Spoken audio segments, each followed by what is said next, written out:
Hello, everybody. Welcome to Dyer's Place, Episode 3, The Weapon. And hey, we already got Great White North and Snarb here. Hey So, Jay, hey Snarf, how you guys doing? yeah, welcome back.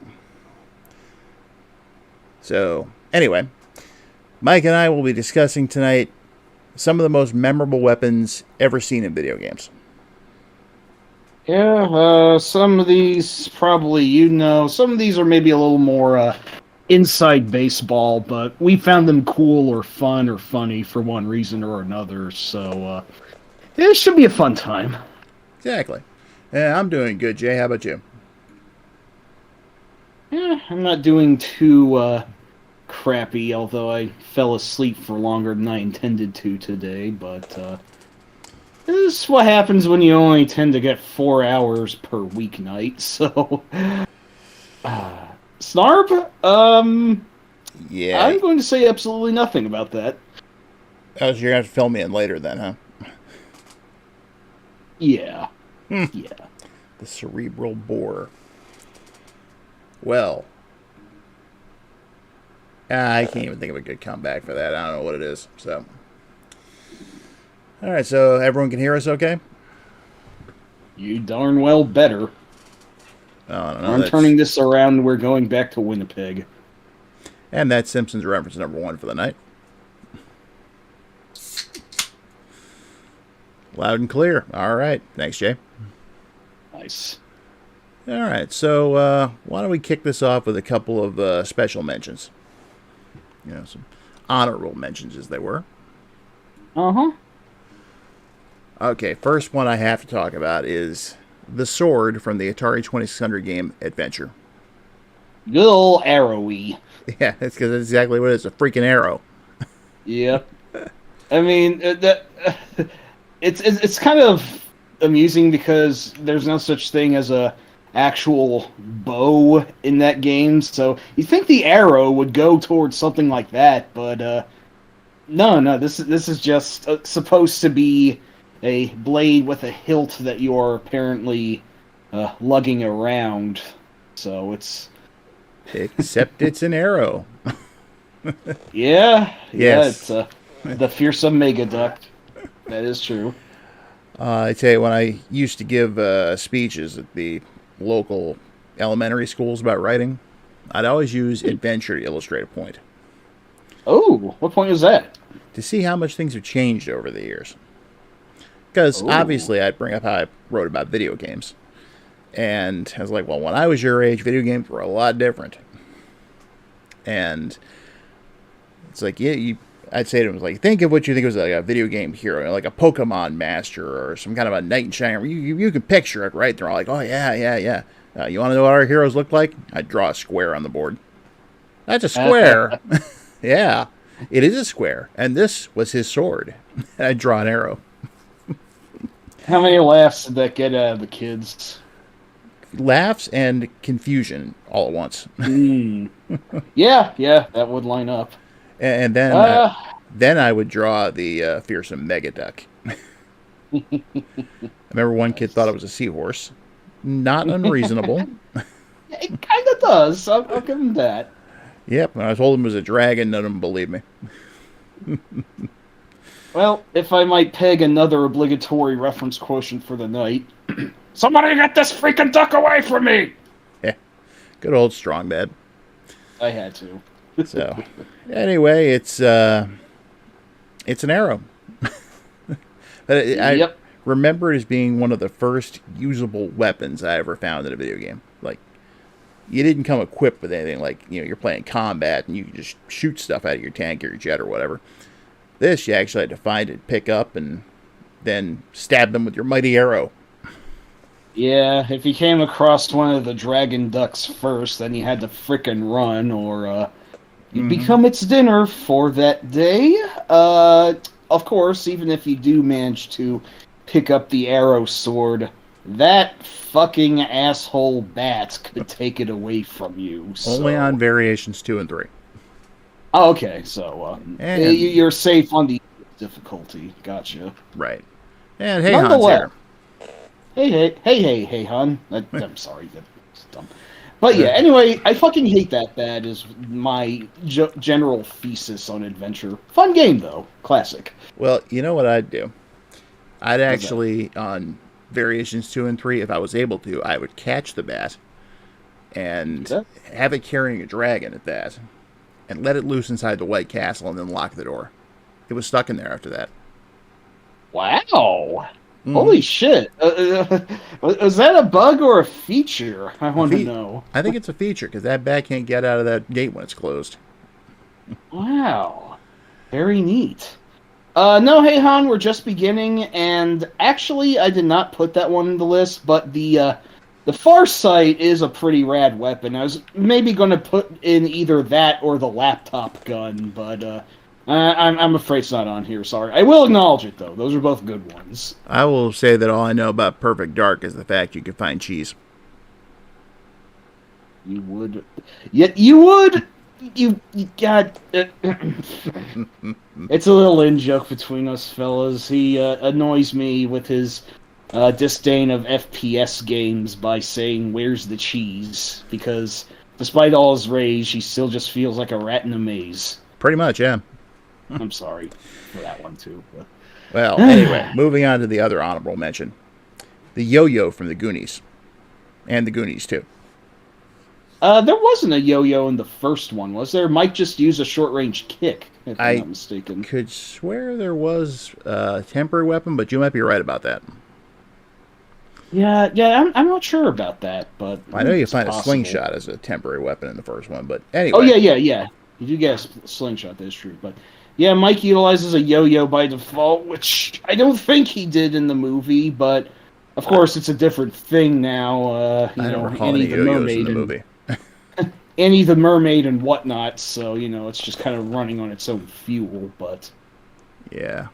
It's a pretty reliable weapon, good for donking the Fratellis and their cousin Pipsqueak, quote-unquote. And that vast array of enemies they have running around their hideout, including those weird skeletal things. Yeah, what the hell were those? And then there were like polar bears or something. And Eskimo and walruses and animate suits of armor. Yeah. Goonies 2 is a lovingly weird game. I just wonder if any of these elements would have held up in the actual movie in any way. But well, I don't think Annie the Mermaid would have. I guess not. Who would she even have been played by? I don't know, like Jodie Foster? I have no freaking idea. Aileen Quinn. That's as good as any. I do also recall in Star Tropics that Mike Jones's weapon, another Mike as it were, also uses a yo-yo on the regular, but it can be enhanced to like... But I believe it enhances to like a stronger version later on in the game if his health is high enough for it. Laser yo-yo.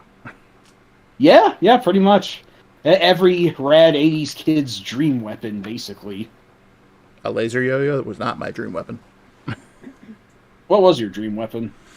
My dream weapon was probably either a lightsaber or the Ghostbusters proton pack.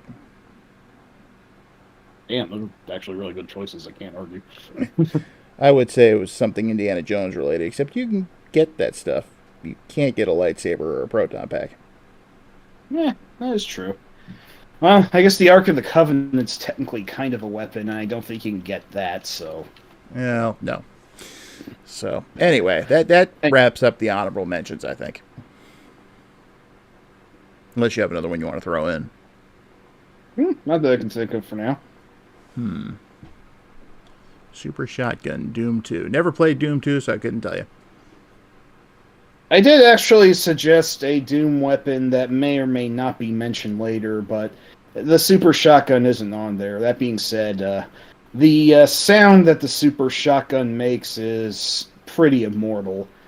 It's also too good a weapon, and you'll be using it for like half the game, for better or worse. So there is that. Well, the first one we'd like to seriously talk about tonight is a classic. And I think it's been in nearly every game in the series, minus a couple. And that would be, of course, Contra's spread gun.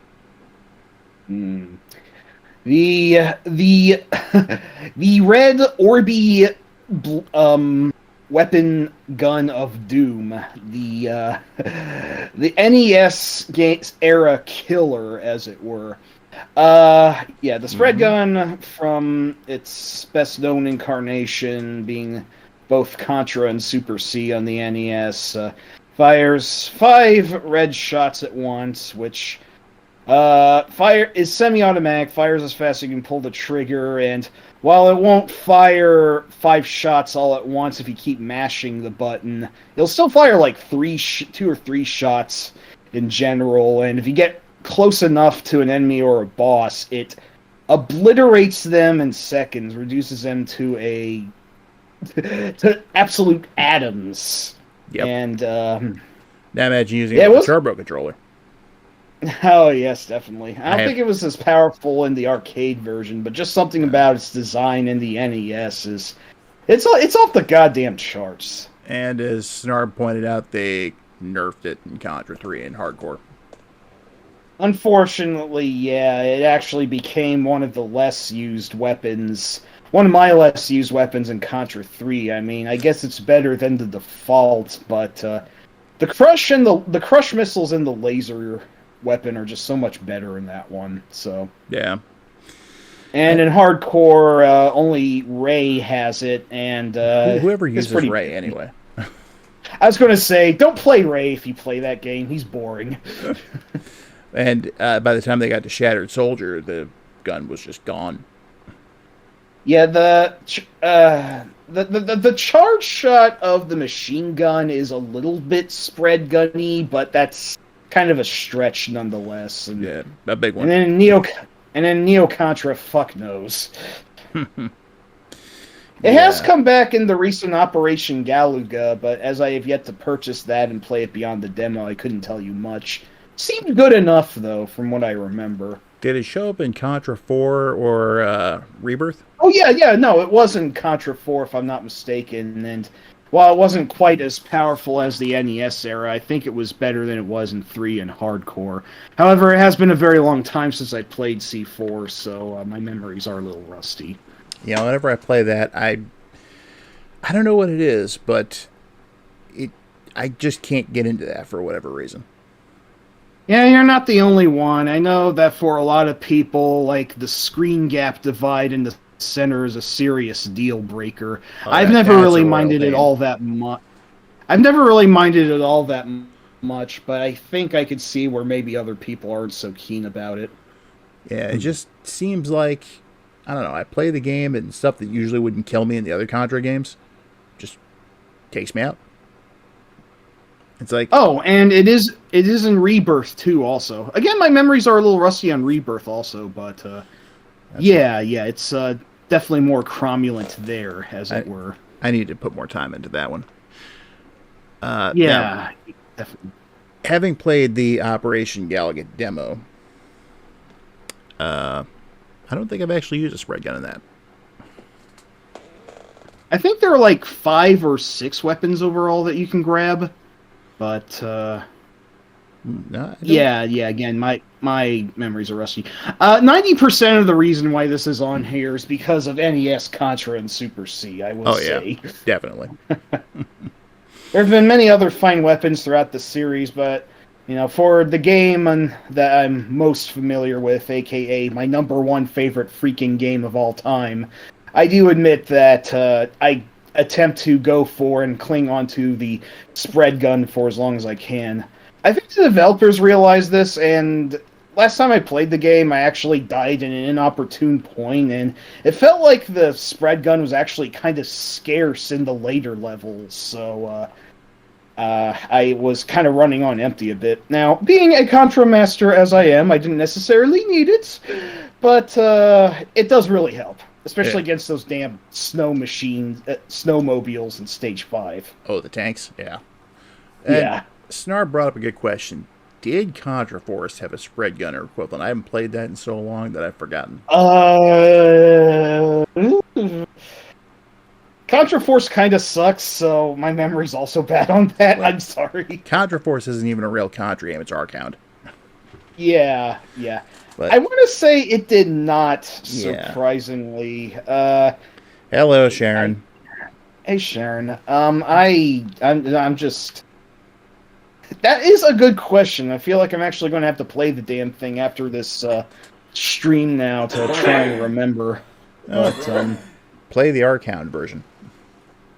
you know what? I think I will. Hmm. It's probably not much different, but at least it won't feel quite as alien to me. Actually, Anyway, it's exactly the same. It's just that someone hacked an Archound title screen in. and that alone makes it more playable for you. Well, at least I know I'm not playing a Contra game. Okay, then. Yeah, Dang. to date, the prototype for Archound has yet to surface. So, I wonder if there's any other elements that would have been different in it. mm. But frankly, I'm glad that if they had released one of these two games in Japan, that I'm glad they dumped Archound in favor of Crisis Force. Holy shit. Yeah, yeah, no, that. I'm glad, even if we didn't get in the West, I'm glad Crisis Force exists in any form. That one would have been a shame to leave unfinished. Yeah. So, and if I recall, the spread gun does show up in those shitty Appaloosa games for the PS1. Yeah, I I know. never played them still. Well, not much. Maybe I still never have. I don't remember how much research I put in for our Contra episode. I might just stuck to videos there. You really should at least give Legacy of War one play. I I don't challenge want you. to. Hey, I challenge you with Cyber Shinobi. You took it on. I'm challenging you with this. Yes, boss. Okay, fine. I say indignantly. Yep. And now you got to play it. Doesn't matter if it's for the Saturn or the PlayStation. If Snarb's in the gallery, he may gladly mock me over this. Oh, I'm pretty sure he's hanging around out there somewhere. Anyway, Yeah. but yeah, So spread this gun was great. Then it got less great. Oh well, pretty much iconic weapon just got nerfed as time went on. that is true. Yes. So that said, sticking to Konami, let's go ahead and move on to the next weapon we're going to talk about, which would be everyone's favorite whip. It You know better the be one. You know the one. The the Vampire second Killer. most famous. Yeah. Oh, sorry, I spoke over that. Ah. Well, yes. The Vampire Killer. The second most famous whip in all fiction. Yes, that's true. Maybe it's even the first most famous because, unlike Indy's bullwhip, it at least has a name. So, I don't True. know. I find myself still wondering about the origin of the Vampire Killer. It is one of those strange things that, only surfaced in Lament of Innocence. It's like, what was the deal with that?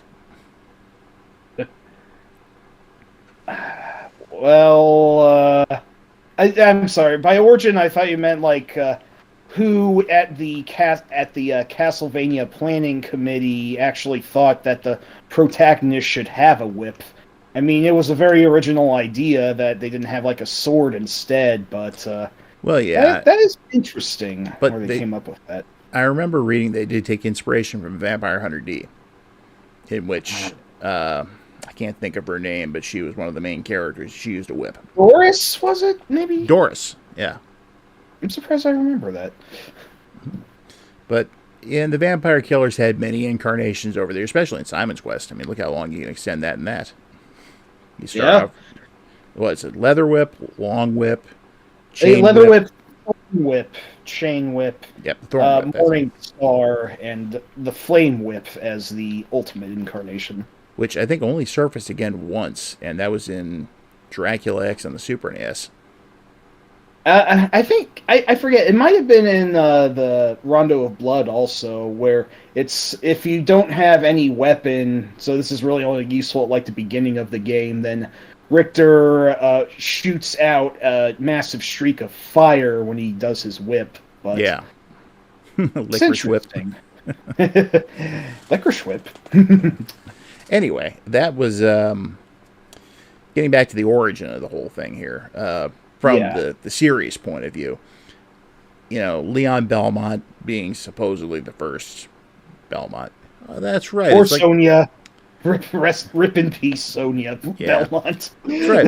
Bloodlines. I never could really consider that a flame whip. It seemed more like it was like a lightning whip. Yeah, yeah. I think John had lightning and Eric had fire. Green Yeah, fire. yeah. That. Of course, he's using the Alucard spear. So, Yep. but yeah, that whole thing with Leon's fiance dying and her spirit inhabiting the whip after that, and that's how it has its power. It's like, who came up with that? Probably the same person who It. named the vampire Walter. You and your obsession with Walter Bernhard. It's a dumb name for a vampire. It is. I'm not gonna lie. Yeah. Really sure how I feel about Lament of Innocence doing that, because there are 2 points to consider on it. One, I know Castlevania Legends is nobody's favorite. It's honestly a pretty bad game, but Yeah. I did like how it had a female Belmont, Sonya, as its protagonist. And then that Koji Igarashi booted it out of the canon to make room for this origin is dubious enough. But the fact that, and spoilers, if you give a shit about the plot of Lament of Innocence, which is pretty naff, honestly, maybe except for the 11th hour twist, which was interesting, but I digress. Spoilers, 3, 2, 1.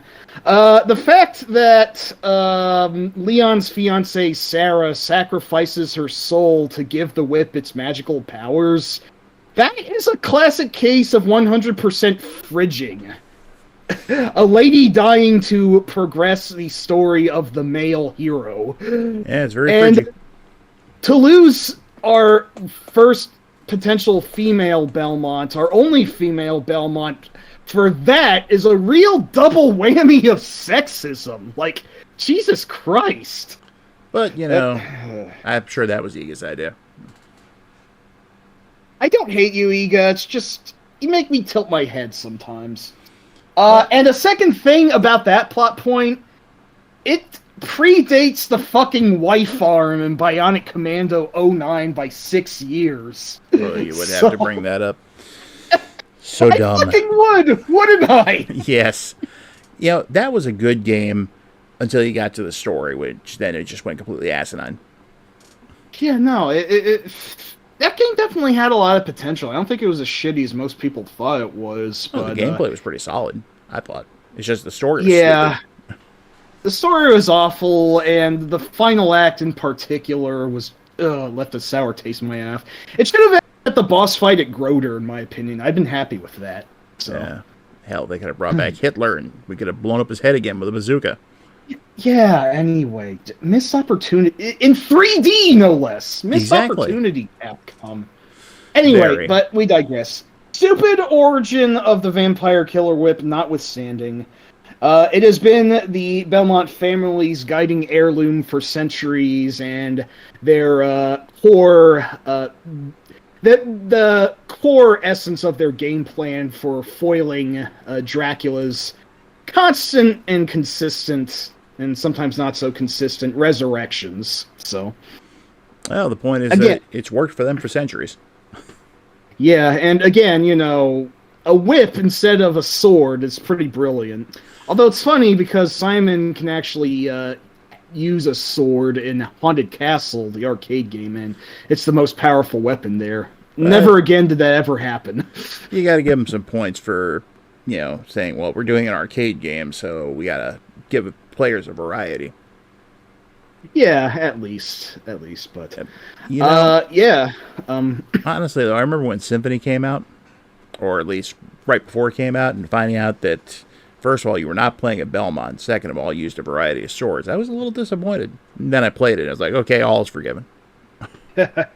Yeah. Even if there are no whips that are usable, and that there are many blades and even some gloves and knuckle dusters that Alucard can get, and there's even nunchaku that you can get in there for some reason.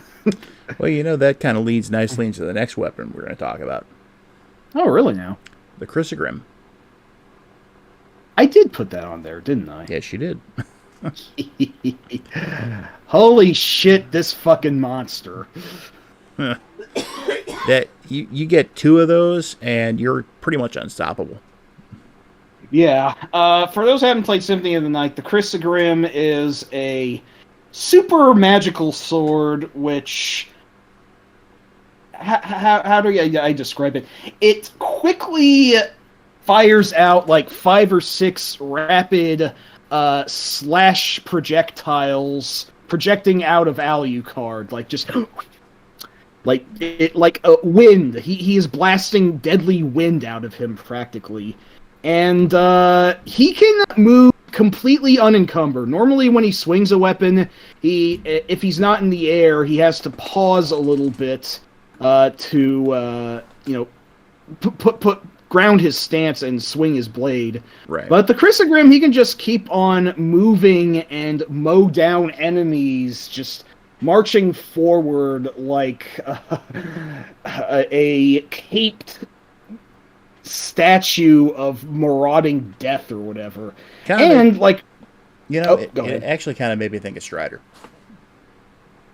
Oh, hey, you're right. It is kind of like the Cypher. Mm-hmm. But yeah, only per slash, you generate like 5 projectiles. I believe there's a weaker version of the Chrysogrim that only generates 1 projectile per, but it's otherwise the same. Unfortunately, I don't remember what that one was called, but screw that, because once you get to the inverted castle, the enemy known as the Shmoo, this very weird-looking, like, bloody sock head, that's the best way I can describe it, is in the inverted lost... It's in the Shmoo's in the inverted lost library, which actually isn't too far from the castle keep. So go down there, keep beating up the Shmoo until it drops the Chrysogrim. You've won the game. Keep beating him up until he drops a second Chrysogrim. Equip one on the square button, equip one on the circle button. You've super won the game. Yeah, you destroyed the game at that point. I mean, Symphony of the Night gets really easy in the back half. You can break it several ways till Sunday, but this is the breakiest of all ways to break it. Like, there is no challenge whatsoever. Perhaps the only other weapon that's anywhere near as powerful is the Alucard shield if you combine it with the shield rod's power. Yeah, I remember Sam bringing that up, and it was just like, I tried it, and it's like, holy shit. You really have been doing it the sucker's way this entire time. I remember that incident. Yes. I was doing it the sucker way. Hey, I still had fun. Here I am using my legs like a sucker. This is reference number 2. Yep. So, yeah. And, there's so many good weapons in that game, but the Chrysogrim is just the one that immediately comes to mind. I'm also kind of partial to the Vorpal sword. Vorpal. What did that one do again? It basically, you kind of throw it in front of you, and as it comes down, it like in the, I guess you say the light from the sword, you can see a word appear in it, and it turns out the word's actually verboten. Oh, I think that had a different name from the version I played it. Isn't it also known as the Rune Sword? Maybe. I always thought it was the Vorpal sword. Let me see. I think there was a Vorpal sword in that game, but the weapon that did that is definitely the Rune Sword. Well, and I believe you got it from the dodo bird. Yeah, I remember it was in the inverted entrance. Well, just keep in mind, it's been forever since I've actually played Symphony at all, so... Hey, no problem. Drop the link there. I hate linking to fandom anything, but it's the best I could find on short notice, so there you go. Still, it was just cool watching. I was like, verboten. It's like, wait, did it just say something? Yeah, it did. Oh, actually, funny enough, looking it up, the Vorpal Blade actually is that weaker Chrysogrim I mentioned. Oh, so I knew. So, well, it's something connected somewhere, anyway.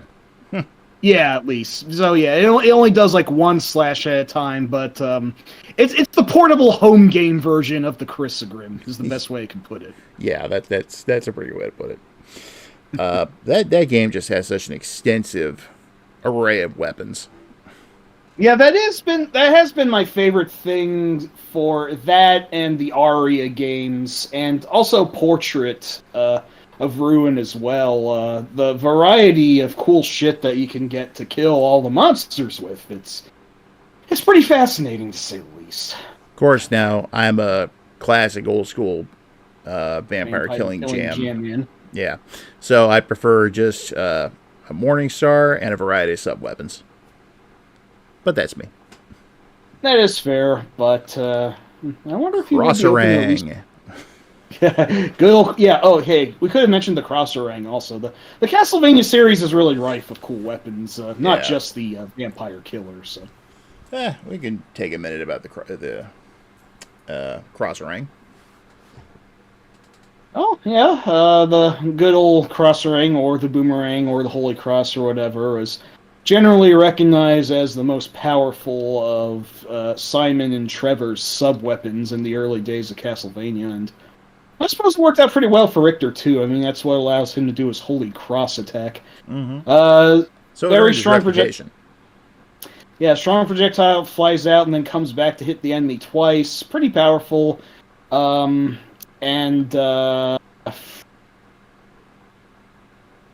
It's basically, it makes the dagger obsolete. There's almost no reason to get the dagger if you have it. Yeah, the dagger is good for being just a starting weapon or a weapon you pick up when you lost a life and need a weapon immediately. Pretty much, yeah. But I would also like to give props to the Holy Water in the NES days, which is arguably even stronger than the Crosserang under the right circumstances. And the first Castlevania is an absolute boss killer. And though I think it's slightly less effective in Dracula's Curse, it's still really damn good there. Unfortunately, like the spread gun, it got nerfed in Super Castlevania 4 onward, so rest in peace. Although it does allow another bitching item crash for Richter, the Hydro Storm! You might have heard that one. Alright, so that being said, we're going to switch gears and talk about a different weapon now that's wasn't created by Konami. And no, you can throw the dagger at the vampire if you want to, but it's probably going to maybe just take one block of his health. If you manage to hit him. The cross is much more. Oh, yeah. The cross is much more effective for him, no question. You get a triple shot and throw 3 of those at the right time, you can score 3 hits on him without a problem. At times. Yeah. Let's talk about the disc armor from Rygar, though. Yeah, basically a blade on a string. Kind of, we mentioned Mikey Walsh's yo-yo. This is the adult version of that. Yeah, exactly, because it's a bladed yo-yo. Yeah, pretty much. More so in the first couple games, though. Yeah, in the arcade and NES games, it's quick, I guess, short-range projectile whips out in front of Rygar and returns to him, and it can even kind of go, like, fly above him, I think, if you hold up in the arcade game. My memory's rusty. Yeah, my memory's rusty on Rygar. But, you can shoot it straight up in the arcade. That's right, right. I think you can even pick up a power where you can just, like, say if you're facing left and you attack, you can actually bring it around in an arc. Yeah, that does sound right. If you can hold on to it for long. Unfortunately, I kind of suck at the arcade Rygar. So, well, the arcade game was a quarter muncher. It's merciless, and I believe it also disables you from continuing at a point. One of my most hated arcade things ever when games did that. So yeah, that sucks. But it does. When the disc armor really came into its own was in Rygar the Legendary Adventure for the PlayStation 2. Hey, we're discussing a 6th-gen game today, but kind of crazy, huh? Can you believe it? But Rygar Legendary Adventure, very underrated game. I feel. I think it kind of helped shape the sort of modern high action scape. Like, it came 1 year after Devil May Cry, but there weren't too many other games that were like it.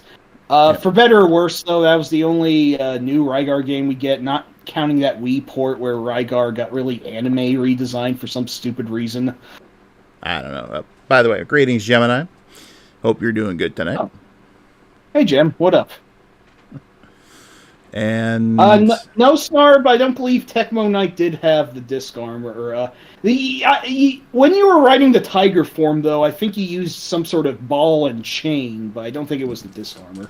well, my favorite thing to do with the disc armor, besides knocking everything down in Legendary Adventure, is to actually use it to hook on to one of the enemies and just swing him around in a circle with the analog stick and chuck him at something else. That's great. Oh, that's so freaking cool! Yeah, yeah, it had throwing abilities on it. My favorite thing is that you actually get 3 different disc armors. The one you start out with, I think, was like the Earth disc armor or whatever, and that behaves like mostly like Rygar's old school weapon, where it's long range, whips out in front of him, good for keeping enemies at bay. Then there was the Heaven disc armor, which swung closer to him and in arcs and circles, and it was more meant for crowd control. Mm-hmm. And my personal favorite was the third and final one. You got the Sea disc armor, which was actually a completely close range weapon, and Rygar just beat the shit out of fools in range, and it might have been the hardest one to use, but I remember it was my favorite. I guess it was a little blasphemous to the spirit of the disc armor, but it was really cool that it had different move sets and whatnot. Like I said, underrated game. I feel like it kind of provided the sort of the ground, laid the bricks for what Tecmo got on to later, which was the revival of the Ninja Gaiden series. You know, I got to interrupt you for a second. Sure. You forgot a disc armor. You forgot the pizza armor. I did. Alas, I am sorry. Was there also a cheeseburger armor or something? I think there are like different skins for all 3 of the disc armors in that. Let me look that up. Pizza disc armor. Just want to make sure that we didn't hallucinate this. No, the pizza armor's real. I know it is. Yes, that is true. Long range straight attack. Oh, I don't think the hamburger was true, but yes, all 3 disc armors can become pizza disc armors if you beat the game. Oh, it was the Hades disc armor that was your default one. The Hades one became a pepperoni pizza. The Heavenly disc armor, can't tell what that is, but it has green things on it. And the Sea disc armor, fuck, I can't tell what that is either. Anyway, I'm just going to post this in the... Yeah, that is... I kind of miss the days of goofy cosmetic unlocks that you can get in games like these, so... I don't know why they shouldn't just dress up Rygar as a pizza man. You could be all like, I got a delivery for you. A special delivery of pain! Yeah, missed opportunity. I forget if Rygar actually had any alternate costumes. I want to say. Well, we could talk about his redesign for the Wii. The hell was up with that? Anime. I got nothing. Yep, basically. So, well, I mean, I guess it was a counter to the increasing trend of muscly dude bros and bald space marines at that time, but I think that went a little too far in the other direction for my tastes. So the PS2 version, he looked like the classic Rygar. Yeah, he did look more like it, and I do like the vaguely Greco-Roman theme that the game has. Vaguely?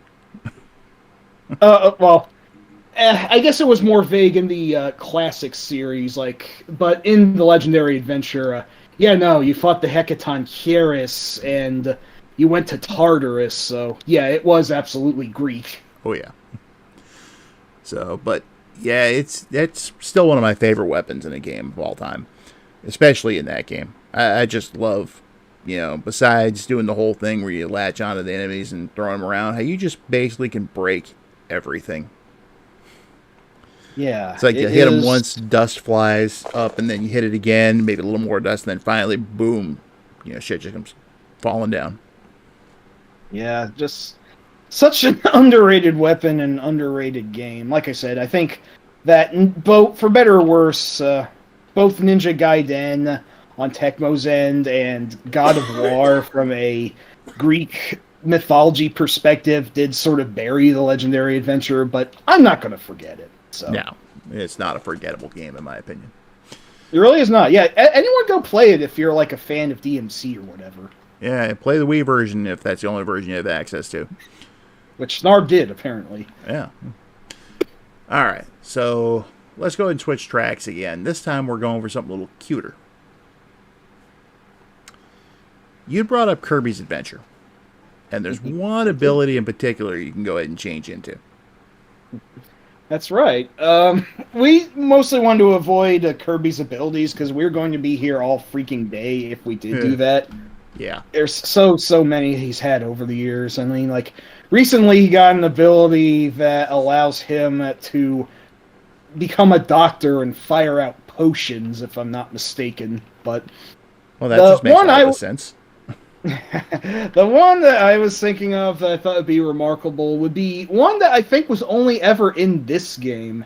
Oh yeah, the mic's a good one, a very fun one. But I think it was only ever in Kirby's Adventure, and thus by process, this GBA remake, Nightmare in Dreamland. But in like only 1 or 2 stages, Kirby can gobble down a UFO opponent, and he transforms into a UFO, and he is able to infinitely fly unencumbered and shoot lasers, which he can charge up into powerful star shots as well. And that's just great.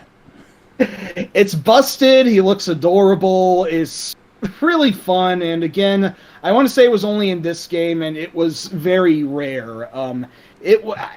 I forget where or when it showed up exactly, but it was almost as rare as the infamous Kuribo shoe from Super Mario Brothers 3. The fucking shoe.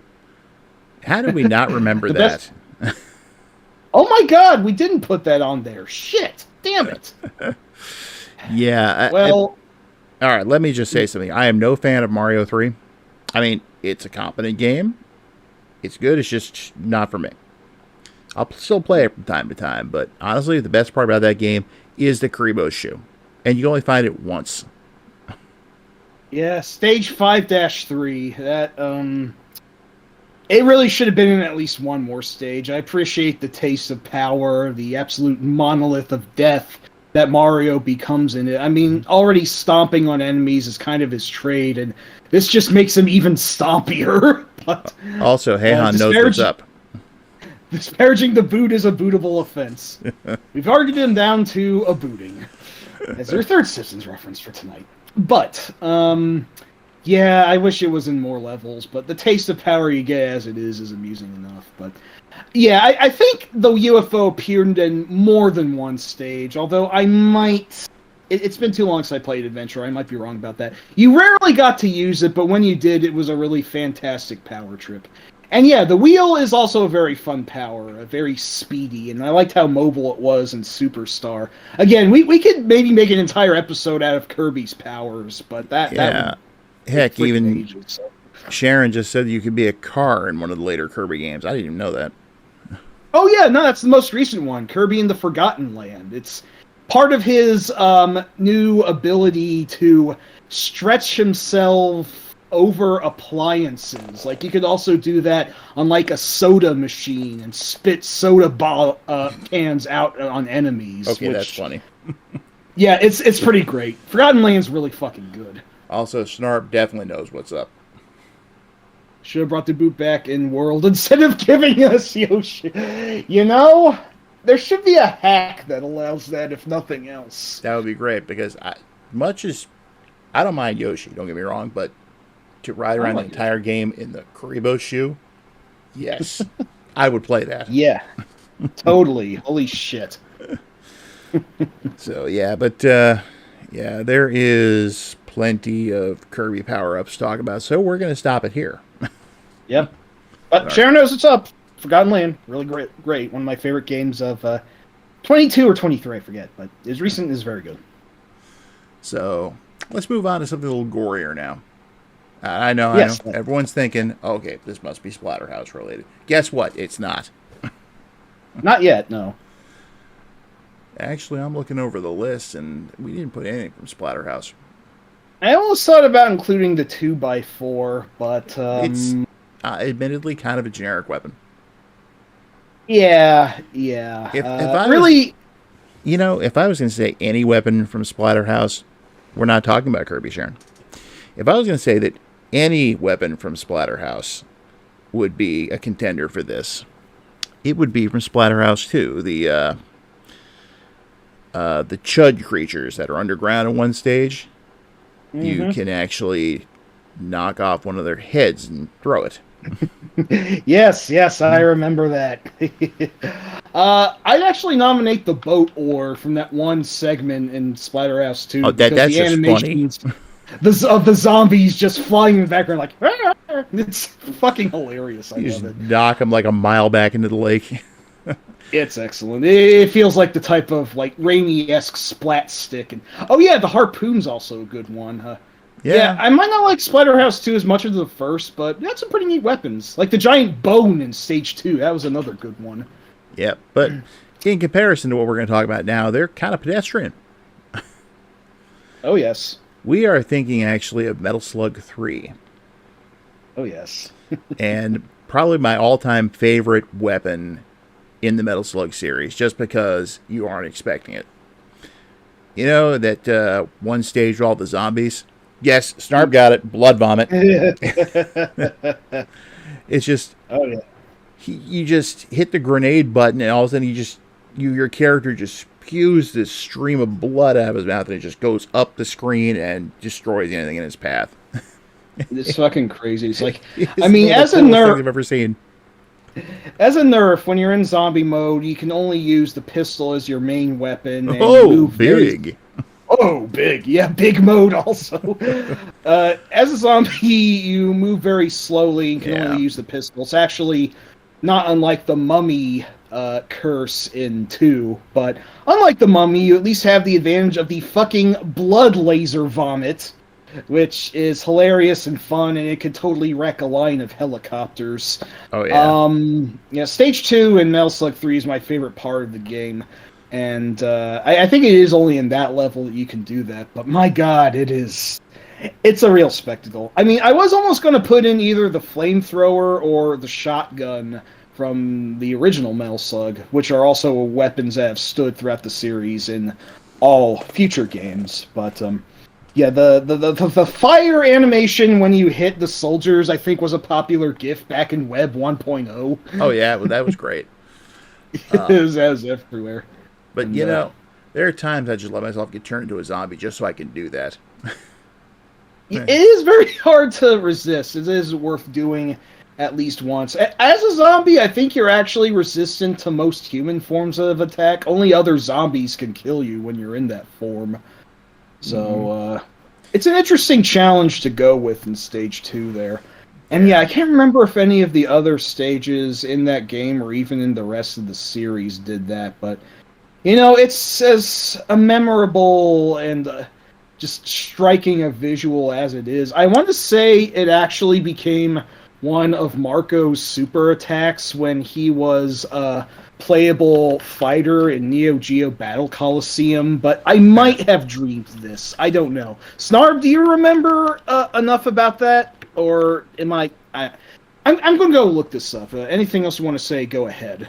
Jay, what you could do is, like your Say Yes to SNES, you could do something like Time for Turbo and play Splatterhouse. Damn, unfortunately I did hallucinate this. Damn, wasted opportunity. I thought it would have been great. But well, as far as the blood vomit, though, it's still just one of the coolest things I've ever seen in a game. Metal Slug is such a roller coaster of a series. Even the less better games are quite fun in it. Okay, 4 is pretty dull, but even it has its moments. Monkey, for example, it's got a monkey in it. Yeah. He can summon. Glad you like the idea, Jay. Feel free to run with it. I can suggest many TurboGrafx and PC Engine games for you to try out. Same here. I love that fucking thing. Exactly. I was just playing mine earlier. Yeah. Yeah, So you're on Dragon Saber, and you got its very out of pocket, like dramatic anti-war ending. yeah, which I cheated like hell to get, but that's neither here nor there.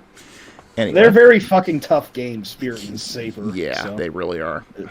yeah, So, but yeah, so Metal Slug memorable in all sorts of ways, but that I think is just the crowning achievement for me. it's so cool. Mm-hmm.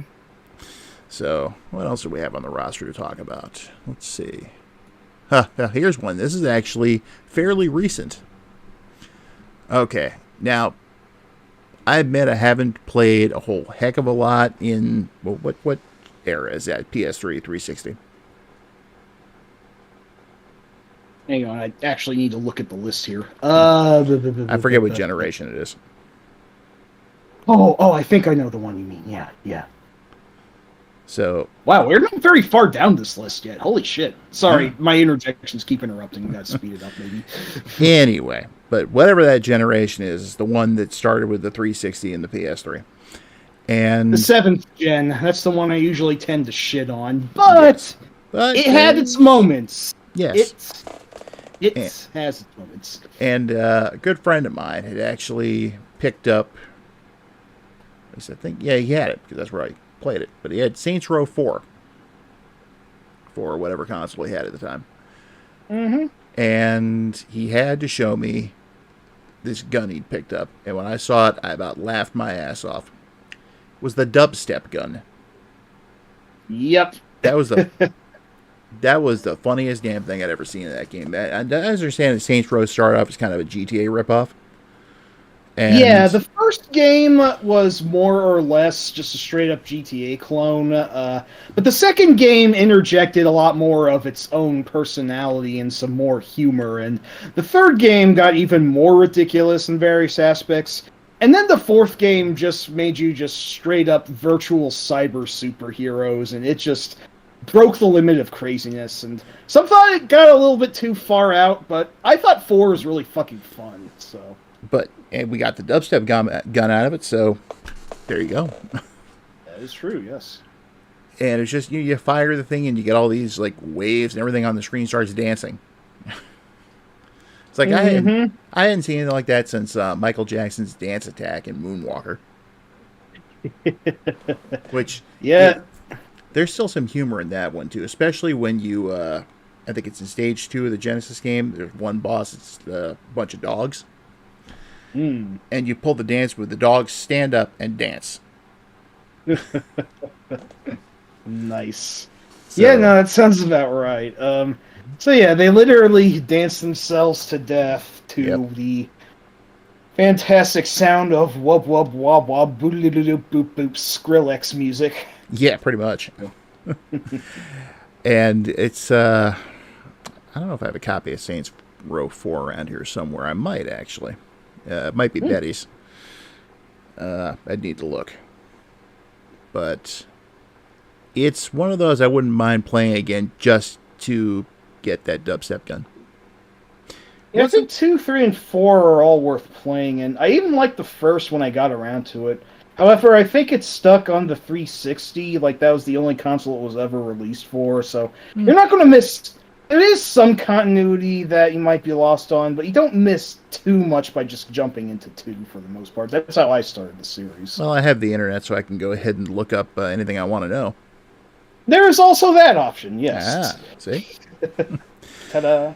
But, yeah, it's, I mean, my very small 360 collection includes a whole bunch of compilations and a handful of original games or sequels, like obviously Splatterhouse 2010, and stuff like El Shaddai.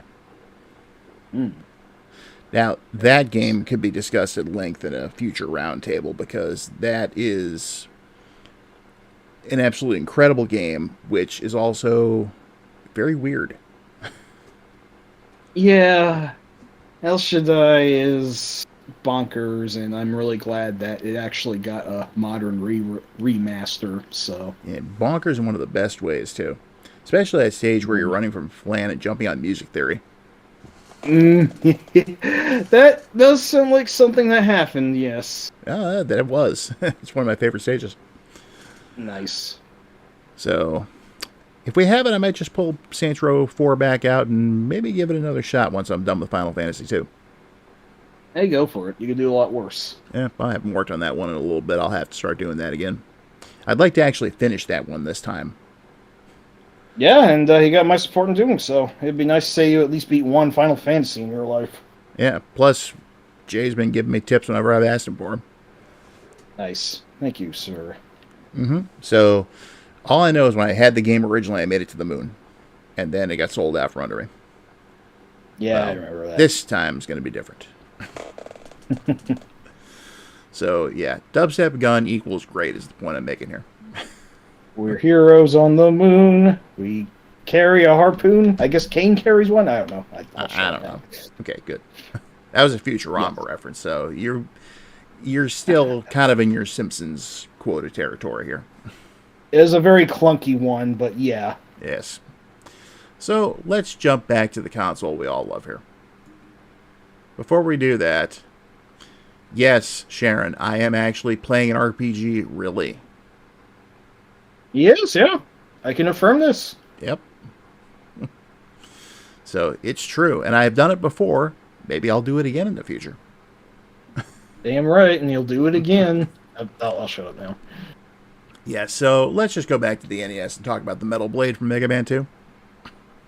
If there's one Mega Man game to ever talk about, one Mega Man weapon to talk about, it has to be this one. He's had a huge shitload of weapons over the years, but God, is he really, aside from his default Mega Buster, none are anywhere near as iconic as the fucking overly dominant Metal Blade.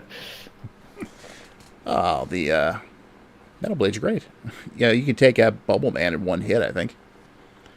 No, it was Metal Man himself that you could actually take out in one hit on normal difficulty. That's right. Bubble Man takes, like, what, 3 hits? He's very weak to it as well. In fact, I think even Woodman takes a decent amount of damage from it, too. Yeah. So, it works on multiple Robot Masters. It is powerful enough as it is. It can penetrate through weaker enemies. It can be fired in all 8 directions. And the the energy economy on it is fucking insane. You can throw, like, 4 blades and for 1 tick of energy, and it might have been a bug. I wouldn't be surprised. Mega Man 2 does have a few bugs in it, so I wouldn't be surprised if that was just it got as busted as it did, and that was something that the developers did not recognize until the game was published. So, by the way, just to throw this out there, my memory is not as great as it used to be, so that's why I'm screwing up a lot of these origins and whatnot tonight. No worries. It is what it is. And to address Sharon, I know I don't play RPGs, but this is one that has been hanging over my head for over 30 years. I'm determined to finish it. Now, if Bromley had not taken his game back, I probably could have finished it back then. I wouldn't be doing this now. But things happen. It's a personal journey. I like making that out of that, so. Yeah.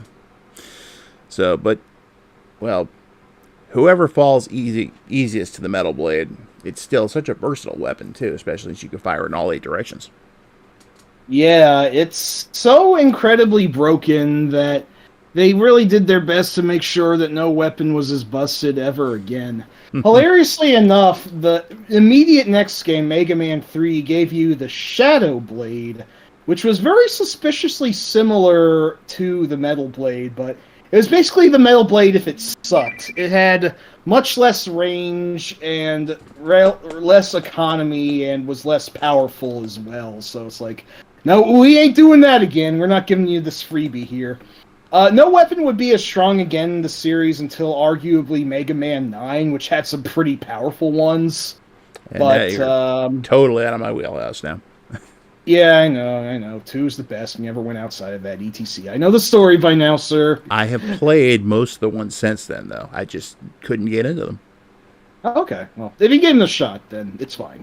Well, heck, I owned 3 through 7 at one point, Oh yeah, you did. and Cool. Rockman and Bass. Very cool. So I think I But it'd even be Rockman and Forte technically, but I'm being a nerd, so. nerd, Nerd. Yeah. nerd. Thank you, Homer. Yes, I think I even had Mega Man 8 for a little while. Ah, that one is fucking weird. Actually, I did because if I remember correctly, and I may not be, it's on the Mega Man anthology. I think it is. Yeah, it's on one of them. I did own that for the PS2 for a time. But for a while, I actually had the original carts for Rockman 3, 4, 5, 6, 7, and Forte. Cool. So those are long gone, though. Oh. They went in one of the purges. I understand. Had to slim things down, you know. Yeah. So, yeah, Metal Blade equals great. So, and broken, but in the best way.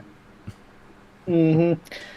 Yeah, never again was a weapon as good, except, like I said, maybe for the black hole bomb, which can even eat up Mets when they're shielded. That's handy because I hate those things. Oh yeah, yeah. Like I said, Nine's got a lot of great weapons. I think the black hole bomb's my personal fave, but if you're ever interested in some. So let's move on then to a weapon from a game that is got an infinitely smaller fan base than Mega Man. I'm talking about Strider. And that's too bad it does. Yeah, and the weapon itself would be Kiryu's blade, the Cipher. Oh yeah, we even mentioned it in conjunction to the Curse Grim. There's not a lot to say about this bastard except shing, shing, shing, shing, shing, shing, shing, shing. Now, if you're playing the Japanese version, it's more like you shing and he yells ha ha ha. Oh yeah, right. He does have a voice in the Japanese version. It's pretty funny. Yep, it gets annoying after a while. I can imagine so. I think I prefer it as it is from the version I know. But it's basically just a really cool laser sword. Yep. Laser Tonfa sword, no less. Yep. And if you want to take that a step further, there's other things it can do. Not so much in the original game, but in Strider 2, you can actually do the Madara Giri strike with that. I think I remember that. Yeah, you just have to, I think you jump, attack, and press up and down really quick, and all of a sudden he just erupts in this whirlwind of blade strikes. Yeah, it was a really cool attack. Pretty useful, as I remember a lot of bosses in that game went in the air a lot, so... Yeah. Now, of course, you take a weapon like that and you put it in the hands of an inferior developer, and what do? They promptly fuck it up. Ugh. I was hoping you wouldn't go there, but I know you had to. Of course I had to. We're talking about Strider Returns now. And they took the Cipher and they gave it a counterpart called the Sweep Sword, which is your default unless you go into the options and turn the Cipher on. And the Sweep Sword sucks. More like the shit sword.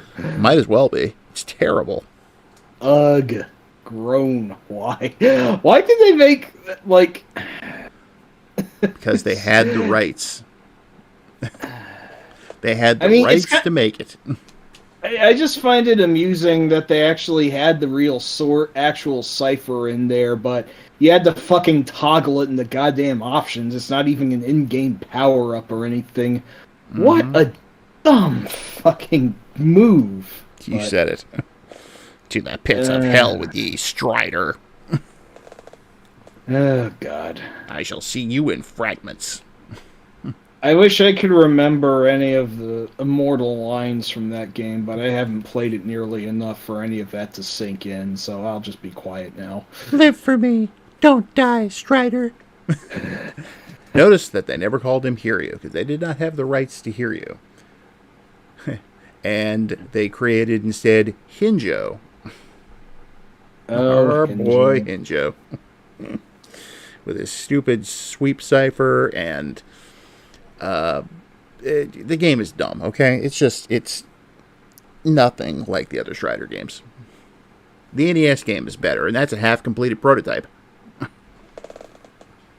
So you know it's bad. The babe, not the car, exactly. If you've ever seen the manual for Strider Returns. think of business executives in the early 90s going, what are those kids that use for slang today? Do they still say groovy or Marv or stuff like that? No, I think they say stuff like radical. All right, well, let's go ahead and make them talk like that. Yeah, talking about legions of outer space Nimrods and Lexia, not the car, the babe. Can we move on to the next weapon? My brain feels like it's rotting into Rumble on, oblivion. Strider, dude. Yeah, well, that'll do that to you, Strider Returns. It has a cumulative effect on you after a while. It's more like cumulonimbus effect. No, that was terrible. I got nothing. Yeah, I got nothing pretty forever. bad. Yeah. So let's move on to Ghouls and Ghosts. Much better. Yes, honestly, the best weapon in all those games until you get to Super Ghouls and Ghosts is the dagger. And the dagger's still pretty good in Super Ghouls and Ghosts. Especially when you power it up and becomes that laser dagger. The dagger is indefatigable, if I'm pronouncing that word right. Mm-hmm. Real $5 word there, but yeah, there's almost no reason to have anything else until you're forced to get a crappier weapon in order to face the true final boss. Oh, yeah, that crap. I do like the crossbow in Super Ghouls. I like the crossbow a lot too. Like 90% of the time, it's either the dagger or the crossbow if I have in that game. If I have another weapon, it's usually because of a fluke. Okay, hey Han, which flame are you talking about? The one from Ghosts and Goblins, the kind of. If you're talking about the torch, I have to cock my eyebrow at that one. I'll be honest. And then there's torch sucks, man. Yeah, and then there's that kind of holy water-ish kind of weapon in Ghouls and Ghosts, which isn't much better. No, I do really like the magical weapons, the shield and sword. Was there a shield in Ghouls and Ghosts? I know don't there's remember a sword in it, but I don't remember any shields. Yeah, the infamous sword, powerful, but the only weapon in the series that's a melee weapon. Holy shit, why would they do that? Because you can get up close and just slaughter stuff if you're good. I call that the discus. I know that one. Yeah, it's a good weapon. Yeah, definitely. Yeah, that's not bad. Its magic sucks though. What's that crappy mirror that it shoots out? It's supposed to block projectiles, I think. Really? Yeah. But otherwise, yeah, no. The discus is a worthy weapon in Ghouls. So. Well, in Ghouls and Ghosts, also, if you use the magic from the dagger, you create a doppelganger. That is pretty cool. Yes. Mm-hmm. I can't recall what its magic ability is in Super Ghouls, though. I think that's the one where it summons the really bitchin' fire dragon. That's a good one. Yeah, that could be. Now, I do like the magic with the crossbow in that because it will, pull up treasure chests you might not have found otherwise. That is very useful, and even if it's not offensive, you can still get a brief bit of invincibility out of it when you use it, which can be kind of clutch against certain enemies and bosses. Mm-hmm. And if you turn on turbo, you can just, it's like a never-ending stream of crossbow bolts. Oh, yes. Yeah, but not the crossbow... I am not going to lie, I have cheated like hell in a lot of these games. Yeah, I don't blame you there. Even if you have the right weapons, they are pretty freaking tough, and if you get stuck with a crappier weapon, like the infamous torch, or whatever that tri-blade crap was, if you think for the last weapon you can find in Super, you get something that's actually good, but the game says, ha ha ha, no. What the fuck? Now, there's a side in that one, too, which is kind of like the discus in Ghouls and Ghosts. That's right. But then when you get to those final weapons you have to use to defeat the last bosses, it's like, the first one, it's either a shield or a cross, depending on the version you're playing. And in the NES game, it's a combination of both. That's right. And then in Ghouls and Ghosts, I think it's, the Goddess Bracelet, or is that from Super? It's from... I want to say it's from Ghouls No. because Super probably wouldn't have allowed the word goddess in it, but that's my guess. I think the one in Ghouls is actually the Psycho Cannon. Oh, no, I guess it was the goddess bracelet in Super then. Okay. Mm-hmm. So, yeah, those are... Well, it's... Now, I'm pretty sure it's the... Alright. Lay it on us, Snarb. It feels like ages since I played these games. I know one guy who tends to play like Ghouls and Ghosts like once every month, and he's really fucking good at it. So, But I distinctly remember the ending saying you got the Psycho Cannon form Valkyrie. hmm. Yeah, that's... Basically, that's the Psycho Cannon right there.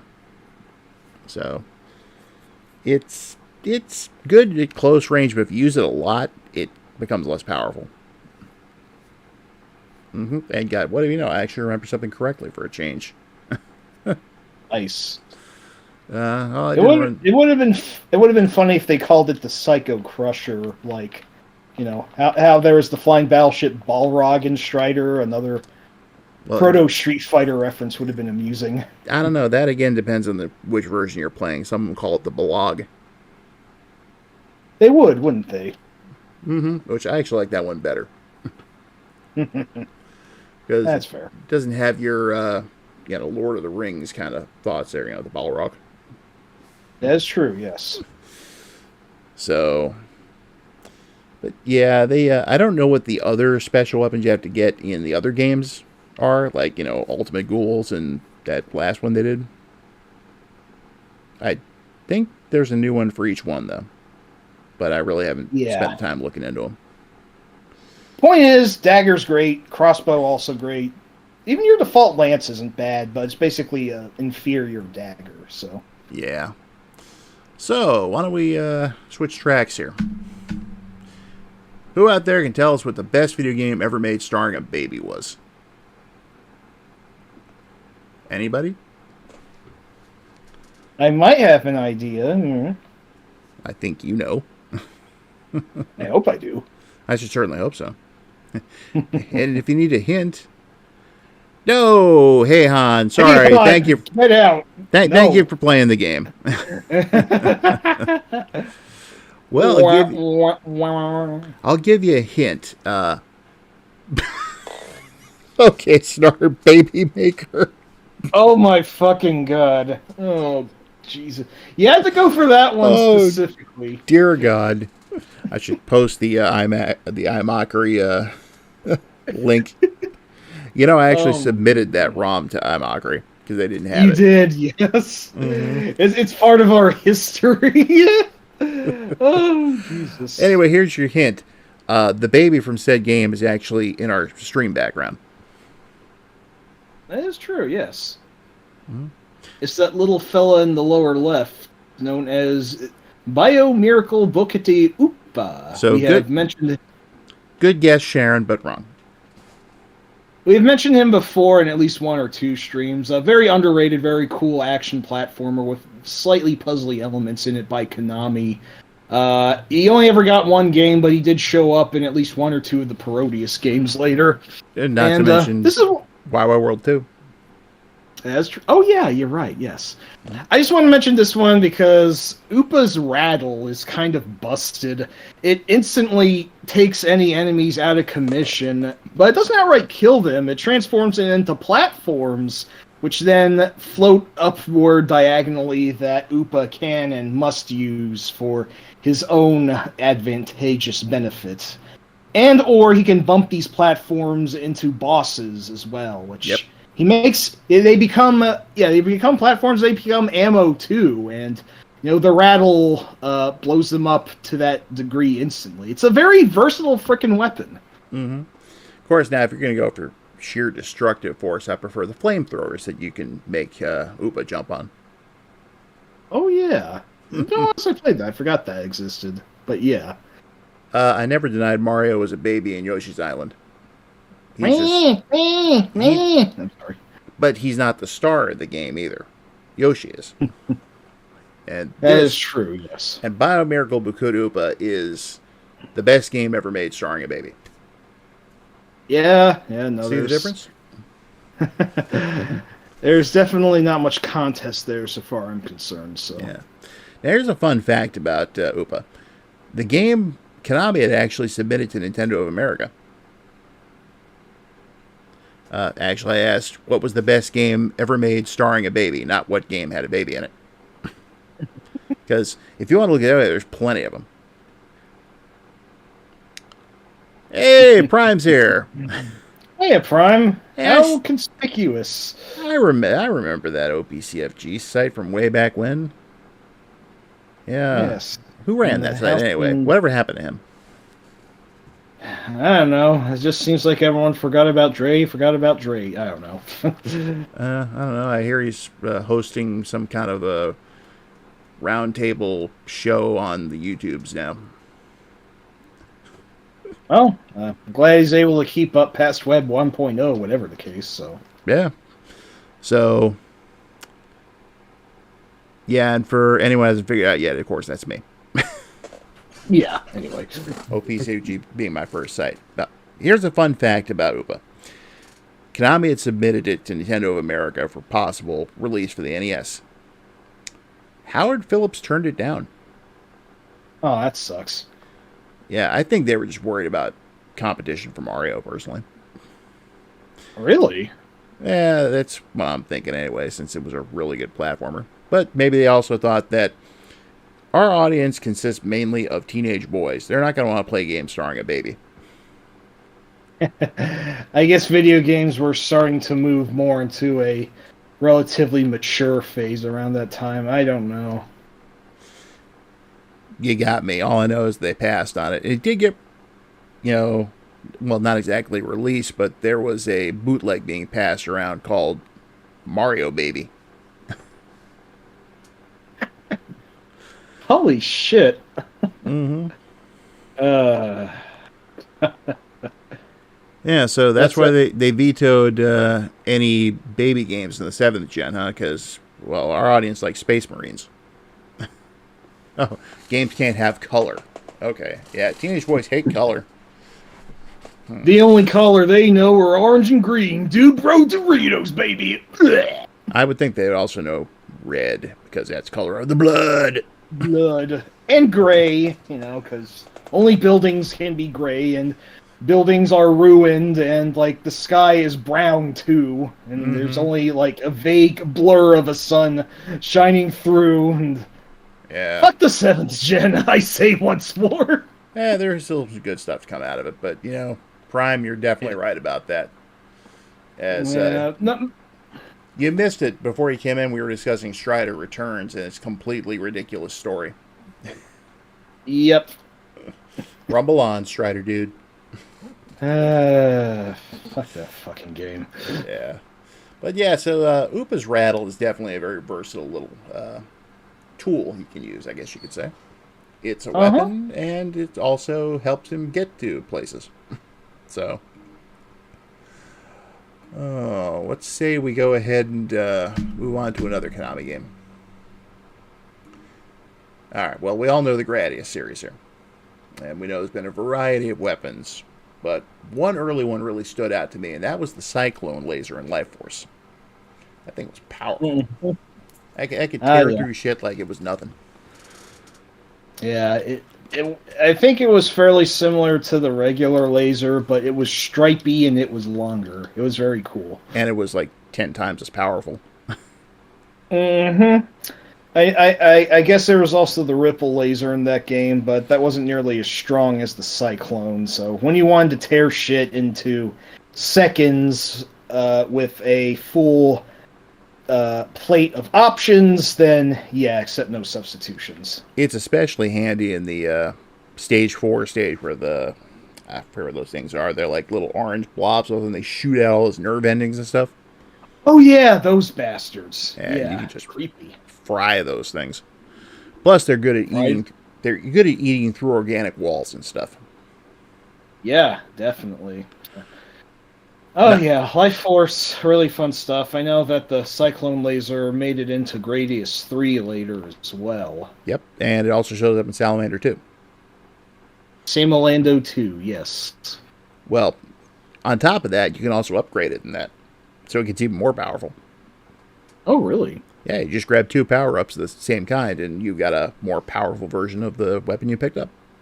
That's right. Salamander 2 did allow that. Been a while Mm-hmm. since I played it, but that was really neat, yeah. I should play that again myself. It's been a while here too, but it's easy enough to go through. It's like one of those games you can, burn half hour on and come away feeling like, yeah, I just played a game and it was good. Oh, now the Gradius 4 directional option laser. That Gradius was 5. oh, 5, yes, 5, sorry. I read that too quick. The Gradius 5 directional optional lasers. That's neat. Always like that. That would have broken prior games in Oh, two. completely. Especially if you combine it with a cyclone laser. Could you imagine So that? fucking. Oh god, yeah. Gradius 5 has the second best arsenal in the series. For my money, the best is Gradius Gaiden, but Oh, yeah. That just look at some of the weapons that the other ships have. Like the Falchion Beta has that like black hole bomb. yeah, the gravity bullet or whatever it was called. Mm-hmm. That was also really cool. The vertical Yeah, Gradius laser. has a lot of really neat weapons, except although neat weapons were in the laser slot. If you use the double gun, you were a wuss. You were not playing it right. I'm just kidding. There's only one stage I could think of where the double gun comes in handy. Oh yeah, what's that? That would be, I believe it's either stage 3 or 4 of the original game, where it's basically the first stage turned upside down. Yeah, that was stage 4. Yes. That's after the Moais, if I remember correctly. Yep. Stage 3 was the Moai level. You're correct. Yeah, Gradius is another game I need to play through again because it has just been too damn long. It has been, yes. Heck, I don't think I've played through a Gradius game in some time. Any of I them. don't think I did either. Yeah. Well, would be a good one to put on the checklist. I am tempting to clock on games in my backlog this year I haven't beaten before, but it'd be nice to run through ones I'm familiar with too. So My problem is I keep figuring out how to run new things, and I get absorbed in those, and as a result, all my old favorites fall by the wayside for a time. oh dang. Like, I just recently figured out how to properly emulate the Amiga. Boy, Really? that's an experience. That is true, yes. That is definitely an experience. What's that one game you and Snarb like to talk about? It's got the that one techno music with the voice sample. I can't think of what it is now. Oh, Savage. That's the one. Yes, Savage. Yep. Good old Savage. Well, I've got it down pretty well now, Snarb, so I can actually play these things for the most part, even stuff that requires a keyboard. So, and on top of that, kind of returning to Atari 400, 800, whatever, because there's so much that encompasses that, and finally being able to play some new games I've never played before. So I'm doing all this, and meanwhile the stuff I've been playing for years is just kind of sitting way back. But I'll get back to it eventually. Alright, that said. You're going to talk about shooters, you got to talk about another very versatile weapon. And that would be the infamous Force Pod from R-Type. Your only friend in a world that otherwise really fucking hates you. Pretty much. I mean, just look at how that thing operates. You can attach it to the front of the R9 or the back. You can at one point shoot out a bullet spread with it, and when you've powered it up completely, you're shooting some pretty powerful stuff out of it. Reflecting laser, you got that ring laser, and what's it like the ground laser? I think it is. Yeah, the yellow one. Mm-hmm. I was, of course, most fond of the red weapon, the helix laser, as I like to call it. But I've always been we'll see. partial to the reflection laser.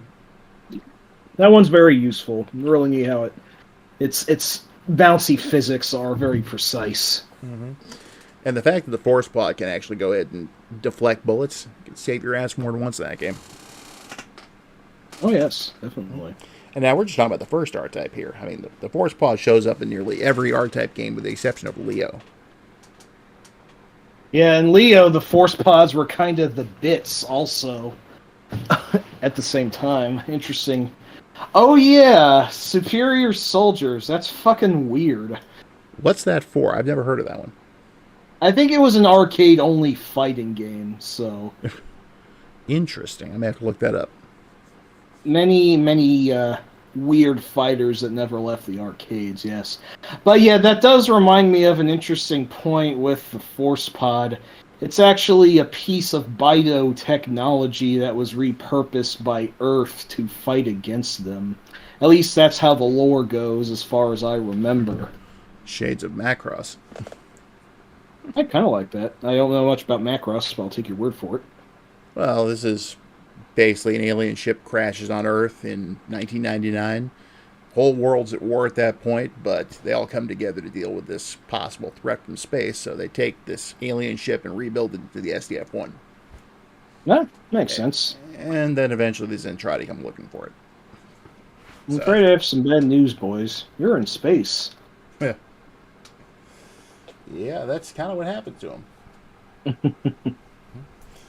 So, and there were some really good Macross games that came out. Some of which have some really cool weapons themselves. I just can't think of any of them off the top of my head. The only one I'm really familiar with is Scrambled Valkyrie on the Super Famicom, but that is a really fucking great shmup. Oh yeah, that's up there. Oh yes, most definitely. I actually read the comics at the time, Snarb. When they were first out. I think it was some no-name publisher that was doing them, if I remember correctly. It wasn't like Marvel or DC or any other big ones. But it was different from the TV series, but at the same time, they tried to kind of keep it along the same lines, and eventually I just stopped reading them. Dang. But, yeah, so that Force Pod, very versatile, very handy. We couldn't have R-Type without it, but then again, R-Type Leo proved that we can, in fact, have R-Type without it, so I don't know what I'm saying. I do like how R-Type 3 gave you 3 different Force Pods as well. That was cool. And furthermore, R-Type Delta gave you 3 entire ships with their own unique Force Pods also. Yep. That one blobby Force Pod in R-Type 3 is my favorite. The Cyclone Force. Yeah, it feels kind of busted. I don't think I've ever actually beaten R-Type 3 with the other two. I should try and do that someday. I've never beaten R-Type 3 at all, so. The fucking lava maze. The Schmelter maze, or whatever you want to call it. Yeah, I've heard about that stage, and it just seems like a royal pain in the ass. The Shadow Pod's pretty good, too. That one's a little more esoteric in its function, but yeah, I think it's pretty powerful if you know how to use it. I'm going to take your word for that, because I don't think I've ever played with it more than, once. So. Fair enough. Yeah. So, okay. Looking at our list here, something Snarp mentioned very early on in the stream. It's on here. Yes. The Cerebral Boar from Turok 2.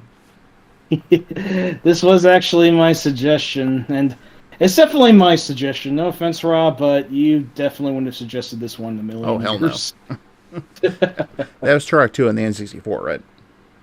Yeah, it was, yes. It did get a remaster for PC lately, but it is mostly recognized as being an N64 title foremost. And the first game had some pretty neat weapons, too, but the second had a bonkers arsenal.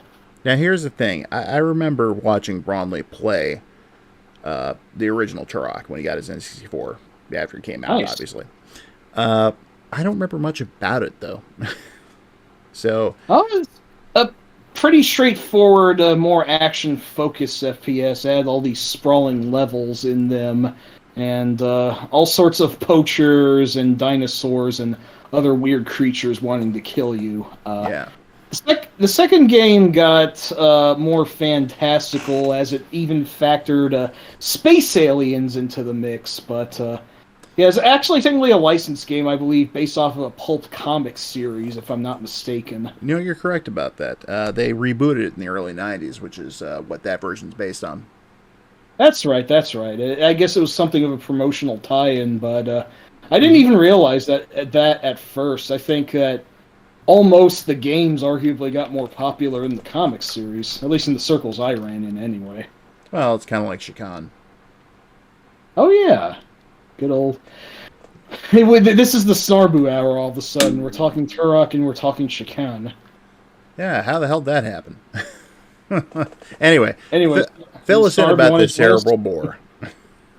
Alright, so the cerebral boar is this weird sort of circular, somewhat alien-looking weapon that fires these homing projectiles which seek out the nearest enemy cranium and grotesquely and mercilessly digs its way into their skull.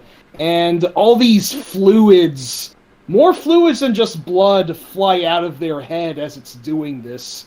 And I believe it explodes when it gets in there as well. It's kind of like how I sold it to Rob is that it's kind of like those silver orbs that the tall man from the Phantasm has. It's very much like the functions. It's denoted on actually many other weapon lists, top weapon lists I've seen on the internet. It is so hilariously gruesome. It's like something out of a Mortal Kombat fatality, really. And, I mean, Turok's an M-rated series as it is, but this is easily the most disturbingly violent thing ever. Even within the series. And Snarf says, for all of its ills, Turok Evolution took the cerebral boar to the next level by turning them into a swarm of tiny drill bots that shred enemies limb from limb. Wow, that's pretty fucking rad. And, you know, Prime, I think you're right about that. I did a little reading on the history of Turok a while back, and I think it was Golgi, too. But, yeah, the 90s revival basically modernized Turok. Gave him, like, automatic weapons and stuff. Yeah, it was a very interesting time for Turok's fame there that the late 90s and early 2000s rode into. And then that fame kind of fell to shit when they made a reboot of Turok in 2008 that was 7th gen as fuck. It was so generic, oh my god. It's one of Snarbu's most hated games ever, that much I remember. So... Which one was it, though? Turok it was Evolution? Just called... No, it was just called Turok. It's like it did the reboot thing of just calling it the name of the thing without any other subtitle thingies, and but look, that's your first sign that something's wrong. You look how bad that's turned out in the past. I mean, you had the original Castlevania for the NES, and then they named the N64 game what? Castlevania.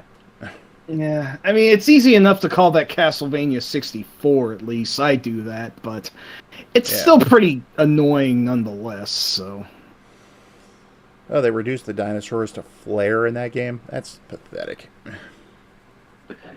You have to wear 17 pieces of flare. Yeah, I guess. However that went in Office Space, I don't know. It's been a while. I just still remember all the Michael Bolton stuff. And the greatest beatdown in cinema history. Die, motherfucker, still, fool. Yep, that's the one. PC load letter? What the fuck does that mean? Rage PC Wars. Lord letter? Yeah. Now lording. Okay, let's hear a bit about Turok Rage Wars here since Heihan brought it up. Yeah, Rage Wars was doing something else of the Hey Zafiro, what is Hey up? Zafiro, how you going? How you doing and how's it going? Yeah, exactly. In that order.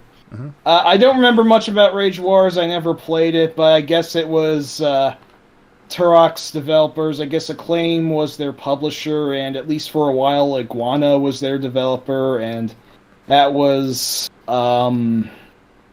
I guess that was their attempt to bite off the rising fame of multiplayer-only FPS games, Quake 3 and Unreal Tournament particularly leading the charge. And Sharon, I quite like the first two Turok games, actually. Thing is, I never played any beyond that, but I gather the series gets kind of wonky after 2. Even as soon as Turok 3, which I never played, but it also recently got a PC remaster, so I might get around to that. But 3 was noted to be not quite as diverse in its level design as 2 was, so... Yeah, and Snarb's talking about Turok 2008. So Yeah, I brought that one up because it's a very terrible and 7th gen ass 7th gen as fuck 7th gen game. So, oh yeah, right. You really got into Lupin lately. I really need to get on more Lupin beyond just Castle Cagliostro. That's the only piece of Lupin media I've ever seen in full. I also caught like the latter half of the Mystery of Mamo, but I had no fucking idea what was going on, honestly. are you still in the Famicom game? How was that one? It was interesting. That's usually code word for not good. Yeah, But, Namco published it. I think someone else developed it for them, and it's almost about the same quality-wise as that Devilman game they did. I forgot there was a Devilman game on the Famicom. Yeah, there was. It's one I never pursued because I played it once and it's like, wow, this is pretty bad. Yeah. A lot of manga and anime-based games were of substandard quality, which is like, hey, Japan also dealt with crappy licensed games too. Yeah, dirty pair for the Famicom disk system. What a waste. Yeah, there was I personally thought that Tetsuwan Adam wasn't very good, but I believe it was Eugene who actually did talk that one up in our Konami Famicom stream. So that was Eugene. Okay. Turok Plus. Totally unfamiliar with that one. I don't think I even remember Turok Plus. Like, the series had a lot of extensions that I only vaguely remember. It had several Game Boy games. At least one of them was on the Game Boy Color also. But really, all I really know is the first two in the N64. Beyond that, I'm just kind of dead in knowledge. Wow. So. Well, time to move on to something I know a little bit more about. And that would be blazing lasers. And one of the coolest looking lasers to ever be in a shooter. That would be Field Thunder. That was Weapon 3, correct? Yes. Yeah, when fully powered up, it's just a large, giant blast of, like, multi-forking electricity. You actually look like you're firing a weapon pattern that a boss would fire at you. It's pretty ludicrous. Oh, yeah. I remember when first seeing the previews for the TurboGrafx, and one of the screenshots that some magazine showed of Blazing Lasers had that Field Thunder laser in it. And it's like, nice. Okay, that's your gun? Holy shit. Yes. It can tear through stuff, too. So, especially when you get it fully powered. I do have a little bit of a hot take, though. While I think that's easily the coolest looking weapon, I admit when I'm playing for keeps, I err more towards the second weapon in that game, the Wave one. That one's not bad at all. Yeah, it fires faster, at least, I think. But, the Field Thunder is still really fucking great, don't get me wrong. Yeah, if there's any negative I could say about Field Thunder is the fact that it is a bit of a slower weapon. Yeah, it feels like the most powerful of the four, but I prefer the wave shot's speed when it gets to a real clutch moment. But your mileage may vary in that one. Field Thunder still feels... It feels like in the end game you want to be sticking by 2 or 3. The first and fourth weapons do not feel as powerful, in my humble opinion. But, speaking of shooters like that actually have interesting weapons... For the longest time when playing Truxton, I preferred the Thunder laser. Yeah. The green lightning of death. Yes. Was it green? No, it's blue. No. The green one I was thinking of was from Super Star Soldier. My bad. Yes. But the blue lightning laser So I think they call it the thunder laser. That can latch onto enemies. You can just kind of follow them around. And thing is, it takes forever to kill them. Now, Uh-huh. if you pick up the green laser in that one, which I remember when I first played it way back when, it looked like ice cream to me. So I called it the ice cream laser. It Nice. turns out I that's mean, actually hey, gone. I was gonna say that reminds me of Raiden 2, where I forget. I'm pretty sure I coined this from another website or whatever, but that weapon has what I lovingly called the toothpaste laser. Giant Laser. purple floating stream of death that I don't know. It just looked like toothpaste squirting out of a tube. It does I'm kind pretty of. sure I didn't. I'm pretty sure I didn't invent that term though. So did I actually say Raiden? Oh my god! You did. Shoot me with a knife. That's I fucked up. I'm sorry. I'm sorry. Oh, Suddenly, Mike, this is Mike, Mortal Kombat. Mike. Oh hey, right. We've got I was gonna say we got the soundboard. I haven't used it at all tonight. Well, yeah, there we go. Okay, I'm good. Yes, but recently when playing Truxton, I've actually come to prefer the green laser, which is the actual Truxton beam. Oh, really? That's So, what that's called? yeah. Okay, well, it's the weapon the game's named after. You should use it then. Yep. Oh, so let's see. And then moving on from there, what else are we going to talk about? Oh, yeah, here's one that's kind of out of left field. Mark's bat from Monster Party. This is a slightly lovingly joking suggestion that I gave off, but like, it just has to be mentioned how in the intro of Monster Party, the monster batter, anything will do. yes, the monster Bert flies in and says that Mark is the chosen one that must save the monster realm. And it's like, all I have is a bat. And then Bert's like, oh, that's good enough. Let's go. It's the way he says it. Batter, anything will do. Yeah. It's like, hey, fuck it. It's as good a weapon as any. And hang on, this stupid cough I've had for like a fucking month now hasn't fully gone away. Gotcha. But I mean, the bat, its range kind of sucks, but it is able to actually reflect projectiles back at enemies, Which comes in very handy. I think you even have to do for a few bosses. So it's actually is not a bad weapon, all things considered. Now, here's the thing about that though. I wrote a review of Monster Party for HG1 way back when, some of which survived into the Guide to Retro Horror. Oh, I nice. point out one of the most illogical things about that game is that this outer space monster who shoots a freaking laser out of his head, Bert, does he go to a bunch of shirtless machine gun toting dudes or a ninja clan or other guaranteed world savers to help with his planet? No, he approaches a little kid with a Louisville Slugger. It's like, what? But it's all part of the fun. I forget if this is a theory that I kind of fostered or if this is actually something I read from another website, but it is possible that the game was all like one big fantasy dream all in Mark's head. And like the horrifying ending, I think, sort of does kind of give that sort of theory that none of this was real, or was it?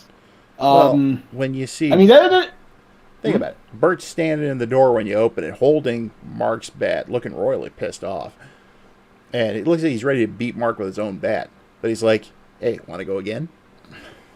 Yeah, such a bizarre ending. Like, I mean, this is a super terrible thought, but like, if they really wanted to go all out in the what the fuck territory, maybe they would have like revealed that that like this was all Mark's dream and like the Bertrand's mental asylum or some bullshit like that.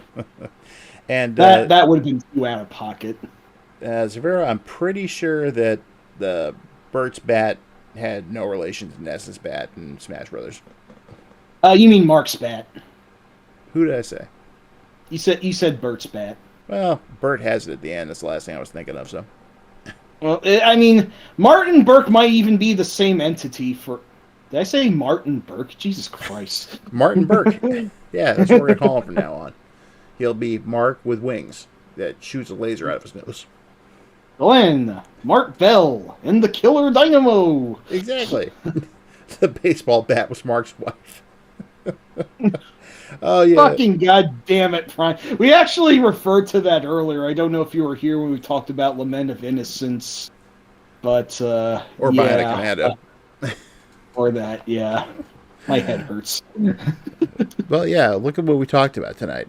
The story of Bionic Commando 2009, Strider Returns, and the fridging of, what was her name? Sarah in Lament of Innocence? Sarah Trontoul, yeah. Yeah. Yeah. Anyway, so let's just move on. Yes. Okay, one of the oldest weapons in a video game. The air pump and dig dug. Another suggestion I gave for go ahead. That's actually pretty sadistic. I mean, I was gonna say this came to mind because holy shit, this is a terrifying way to murder guys. Exactly. It's like, if Dig Dug had any more empathy, he would just pull the trigger on, carry a gun with him. At least he put him down quick. But no, he pumps them full of air until they explode.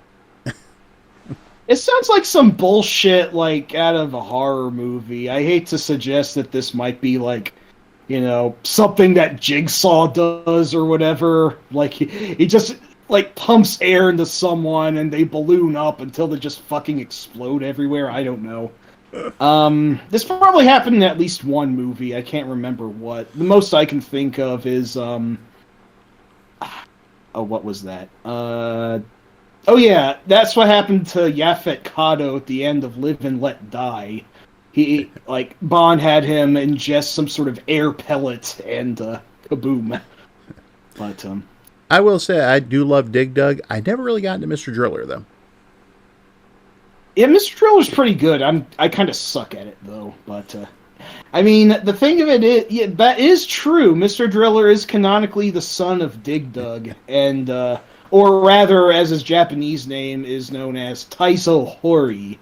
And I was going to say also that, the Mr. Driller games make Taizo out to actually be a pretty shitty father who, I think he abandoned his son or something I don't know. It's fucking weird. That would explain why his wife divorced him and went on to star in a game about outer space. Yeah, that was Baraduke, wasn't it? Yes, it was. Man, this fucking Namco interconnected universe is pretty interesting. Mm-hmm. But, yeah. Strange shit abound. Yes, and Prime's right. That weapon is only whimsical when you don't think about it at all. Yeah, I mean, I certainly love Dig Dug, but poor Pukas and Fygar is wow. And also, I mean, he can also do that in Dig Dug 2, or he can also drill the ground out from under his enemies, and they die by drowning. So that's also pretty terrifying. Hey, let's also not forget one of the original weapons from Dig Dug, which are boulders. That's right. You can also squash them flat. That's maybe somewhat more merciful than the getting the fucking air pump in you, but it's still pretty gruesome, in my opinion. Either way, their guts are going to go everywhere. Exactly. It's God. What if Dig Dug, but with the level of violence that Splatterhouse had? That would have been very different. That would have been fucking bonkers. It sure would have gotten Joe Lieberman in Namco's ass. By the way, rest in piss, you dingus. Yeah. I remember him. Wish I didn't. Yeah. But, if you want to look at stuff like that, think of Bubble Bobble. I mean, you trap enemies in bubbles, and then when you pop them, it actually pops, and they transmutate into fruit and stuff. That is fucking weird when you put it that way, yeah. It's like, how does that work? I don't know, but I do recall there actually was a fatality like this in Mortal Kombat 3 now. I think it was one of Cabals, where he puts an airline to the opponent's head, and then their head flies off like a balloon with their body, and then it explodes off screen, which is actually pretty funny. Friendship. Again. But yes, that pump really does lead to some interesting combat. Mm-hmm. I know there's a couple of versions of the game where it doesn't have the pump delay, so you can just sit there and just hold the button down, and they just inflate and explode. Mm. And hey, you know, yeah. Go ahead. Were you going to bring up Baby Maker just now? Maybe I was. I just fucking thought of it. It's like, oh yeah, we mentioned that earlier. Maybe we'll mention that here too. Yeah, well, the pump's been replaced by a different kind of pump in that. A pump and dump, one could say. Oh, Jesus, that was fucking terrible. God. You know what's worse than that is what actually happens in that, showing how much of a class act the ROM hacker was. Wasn't that like Grimlick or whoever? Yes. It was Grimlick. God, I can't believe I fucking remember that name. And you actually use your pump and pump the enemies, and until they get so pregnant, their babies just explode out of them. Yeah, I'm not kidding about that. You're a real class act, Grimlick, if you're out there. Real class act.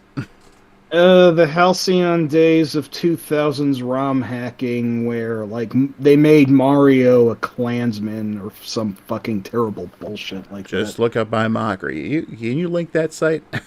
link the ROM reviews if people want to get seriously. I don't know. You're either gonna laugh, you're gonna avert your eyes, or you're gonna do both. Yeah. And I admit, mockery kind of depresses me to think about nowadays, but at least this page is still pretty evergreen, so yeah. For your perusal. In fact, I'll even post the exact page that you mentioned. Yeah. So. Good idea. Sharon, no, this was just the story they came up with for Dig Dug, his wife and son. Yep. So, yeah. I feel terrible now. Let's move on. Yes, let's get away from this disturbingly horrifying weapon. Yes. And move on to Siphon Filter and the Fire Taser. Another suggestion of mine. It's been a while since I played Siphon Filter. I remember it being a fairly fun, if not flawed, like action third-person shooter, which did have some stealth elements in them, but it wasn't like a full-on Metal Gear clone. It did do its own things. I do remember, though, a few levels. Hold up for 1 second. Yeah, Sharon, this story is only in a video game. I don't know if it's based on anyone's real story or not. I mean, considering that the husband was a guy who tunnels around underground, inflating monsters till they explode, and the wife was an astronaut who killed monsters out in space. Their son turned out to be some sort of excavator who dug really big holes into these plots of ground that were apparently made out of colored bricks. Yeah. So anyway, go on with Siphon Filter. Yeah, so Siphon Filter, kind of Metal Gear-y, but not really. I think some people are calling it a rip-off of such, but I wouldn't exactly say it was. It's been a while since I played it. My memory is rusty. But one thing that will always stand out in my mind is that even if you didn't have any guns, I think you at least started out with a pistol at least, but even without guns, Gabe Logan, the protagonist, he always had a taser on him, which shot out a prong that would latch on to opponent and cause them to shake and buzz and scream. And if you held the taser on them for long enough, they would set on fucking fire and die horribly. Which, the fire taser is, if nothing else, like the one thing that I think people remember from Siphon Filter. It seems like a series that most people don't really remember beyond the PlayStation era, but everyone remembers the fucking fire taser. It is morbidly hilarious. If nothing else, do play the games like first stage for that alone. Honestly, I did not remember the fire taser. And I've played Siphon Filter at least once or twice. So, Well, I think it is somewhat impractical to rely on because obviously the enemy does have to like hold in place while likely other enemies are shooting at you. But you always have it even when you have nothing else. And as far as like last resort weapons go, this is a pretty fun one. So. now, let's see. As Pharaoh said, that Siphon Filter's health system is so interesting. And that's what they needed to learn about to understand what the game is and how it's not a stealth game. I unfortunately don't remember the health system. I did actually beat the first Siphon Filter, but it's been a very long time since I've done so, and my memories are kind of rusty. I also never played any of the sequels, which... I honestly thought it was a Metal Gear ripoff. Most people did. It kind of gives that sort of... ambience off at first, but it is more actiony than stealthy. Although, like I said, I think there are some segments that do beckon some stealth. They are a little bit clunky compared to Metal Gear, but it is what it is. Yeah. The funny thing is, though, and this is something I want to mention offhand, I believe their name was Eidetic. Excuse me. That was the name of the development team who handled this. They also became known as Bend Studio later, because they were actually based in Bend, Oregon. I see. Well, you see, before Eidetic made Siphon Filter, you want to know what the game was immediately that they made before it? What was the game? Do tell. You'll never guess. It's one of the most infamously terrible PlayStation games ever made. Hey, Appaloosa made Legacy of War. And it's not Appaloosa, no. Bubsy 3D? It's Bubsy 3D, yes. Oh, wow. Siphon Filter is a much better game than Bubsy 3D, if nothing else. But, like, holy fuck. Or, like, wow. The pipeline is just baffling. Holy Christ. Did they fire the entire team that worked on Bubsy 3D and replace them for Siphon Filter, or what? It is very possible. I assume that there was something of a development shakeup, if I had to guess. But okay, hang on. We have to clarify this for Sharon. We're not making fun of Bubsy right now. We are talking about a legitimately bad game, Bubsy 3D. It really is. It's bad. Yeah, no, the first Bubsy I still actually hold a modicum of respect for. The third Bubsy game, as it were, on the PlayStation, or the fourth, I don't know. Well, Bubsy 3D, it is legitimately one of the... Wait, you specifically like Bubsy 3D? It's Bubsy, she likes it. That's pretty much all you need to know about Sharon. Alrighty then. Sorry, we got a little off the periscope here. I think maybe we should move on. I think we should too. Anyway, Fire Taser fun. Yep. Fernea, what's up? Hey, Fernea.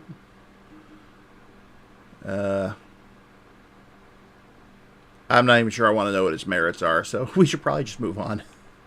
Fair enough. Let us go on to probably one of the most underrated NES games, Vice Project Doom.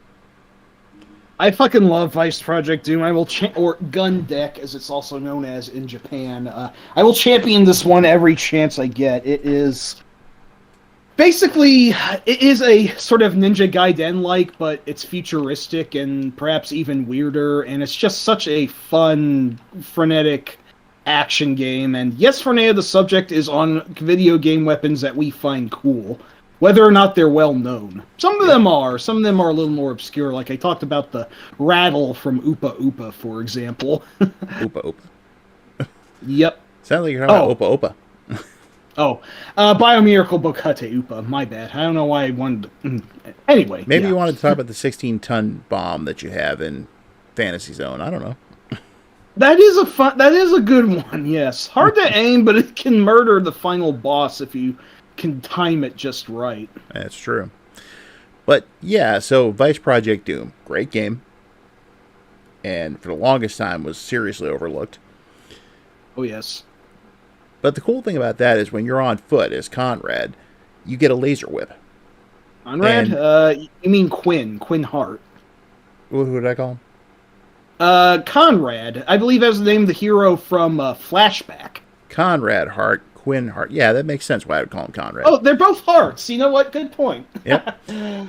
So, does the Plague's power count as a weapon? Plague. Yeah, I'm not Plague. sure what that is, actually. The.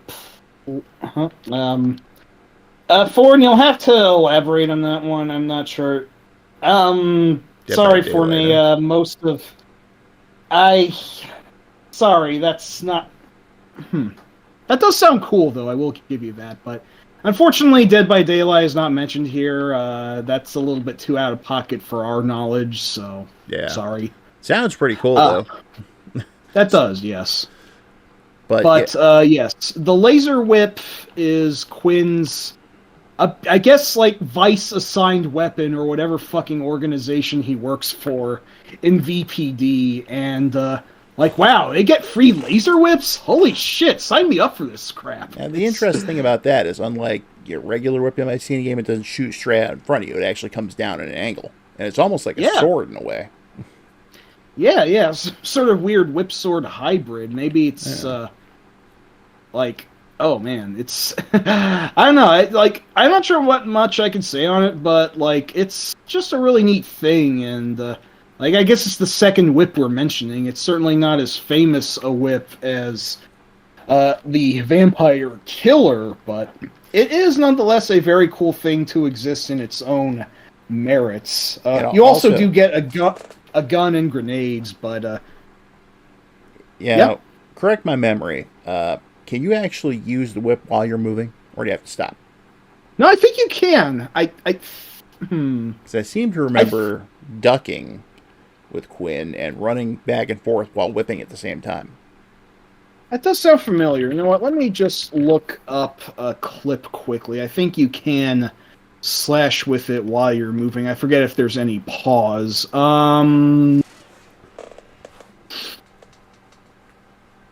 You know, I guess speaking of whips, we could also mention the Young Indiana Jones Chronicles if we wanted to. Oh, you mean the Young Shatterhand Chronicles? Or that, yes.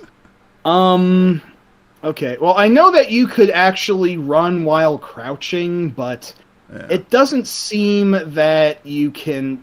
you have to briefly stop when you use the whip. However, it flies out so quickly that it does always feel like a very trusty weapon to have, even if you're not able to use your gun or grenades, so... Yeah, that is definitely a very dangerous to the wielder, as Zafiro said. A whip that cuts like a lightsaber? Yeah. Yeah, that might be fatal if it was an actual thing to exist, so maybe it's better that it doesn't. Imagine this. Remember how Indy got his scar in Last Crusade? Yeah, that would have killed him if this was that. Yeah, that would have taken his head off. Fuck. Well, let's see. Impracticality or no, I just find the laser whip cool. Go play Vice Project Doom if you're hard up for an action platformer. It's so cool. It's a good one. So, moving on. Something a little different this time. Who here remembers Arkanoid? I know I remember Arkanoid. You remember Arkanoid? I mean, I do, because this was a really fucking bonkers suggestion that I gave. Yes. You know, for those who may not be aware, Arkanoid is basically a more advanced version of Breakout, where you have to bounce a ball off of a paddle, except in this case, the paddle's a spaceship. And when you break blocks in the wall ahead of you, sometimes capsules will drop down. You pick one of those up, and something neat happens, such as, in this case, the L capsule. Go ahead, Mike. Yeah, I wanted to mention this because... Insert Arkanoid. No, wait, that's not the... Is it? Well, it's the ending theme, whatever it is. Anyway, yes, the ending theme. Yeah, Arkanoid, you can get several capsules, one of which allows you to catch the ball and release it, one of which extends your paddle, one of which allows you to entirely skip the level, but that's pretty rare. But my favorite is the red L capsule, which, why is this on our weapon discussion?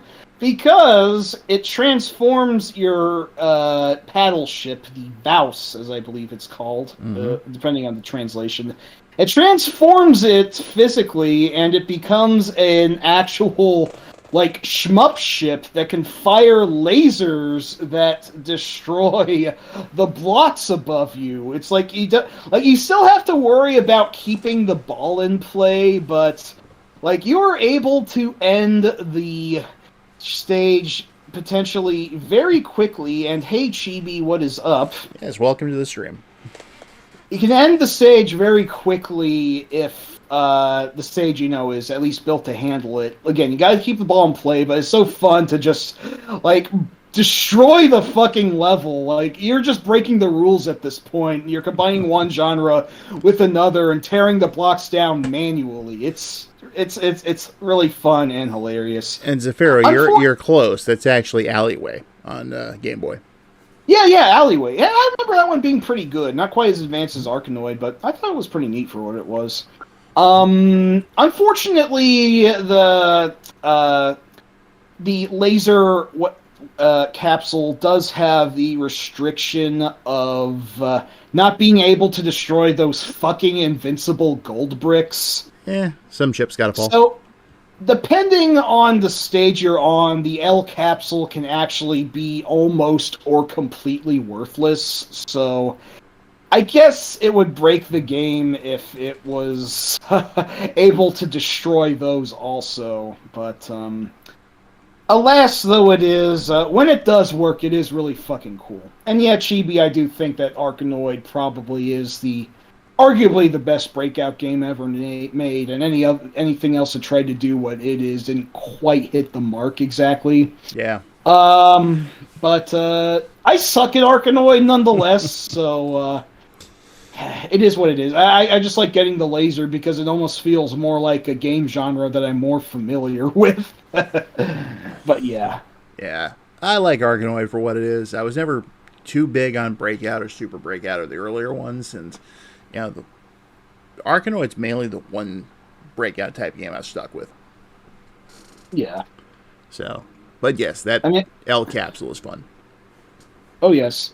Oh yeah, I remember that the NES. I think I might have had it for some point, but I might have lost it. But I do remember that the NES port actually.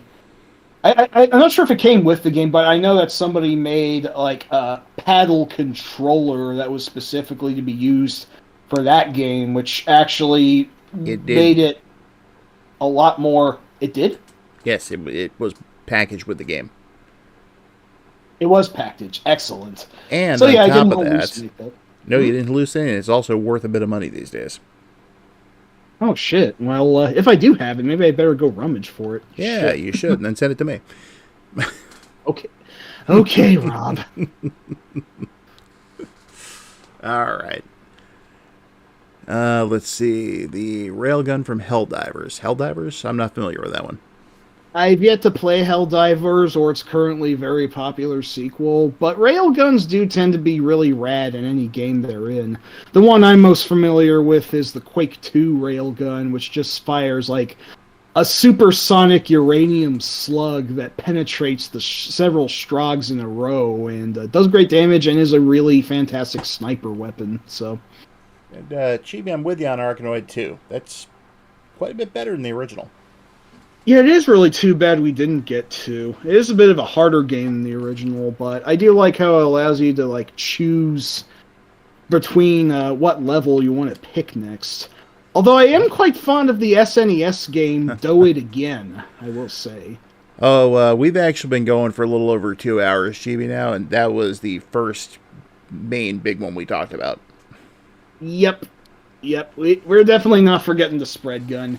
At least on its original NES incarnation. We also lamented how nerfed it got later, but alas, and so it is.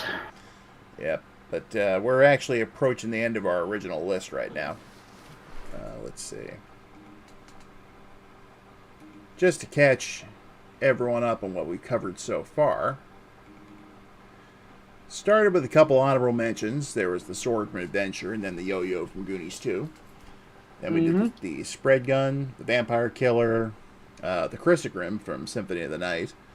Then there was the Disc Armor from Rygar, Kirby's UFO ability, the Blood Vomit from Metal Slug 3, the Dubstep Gun from Saints Row 4, the Metal Blade from Mega Man 2, the Cypher from Strider, the Dagger from the Ghouls and Ghosts series, the Rattle from Bio Miracle Bukuda Upa. It doesn't feel like we talked about this much, but apparently we have.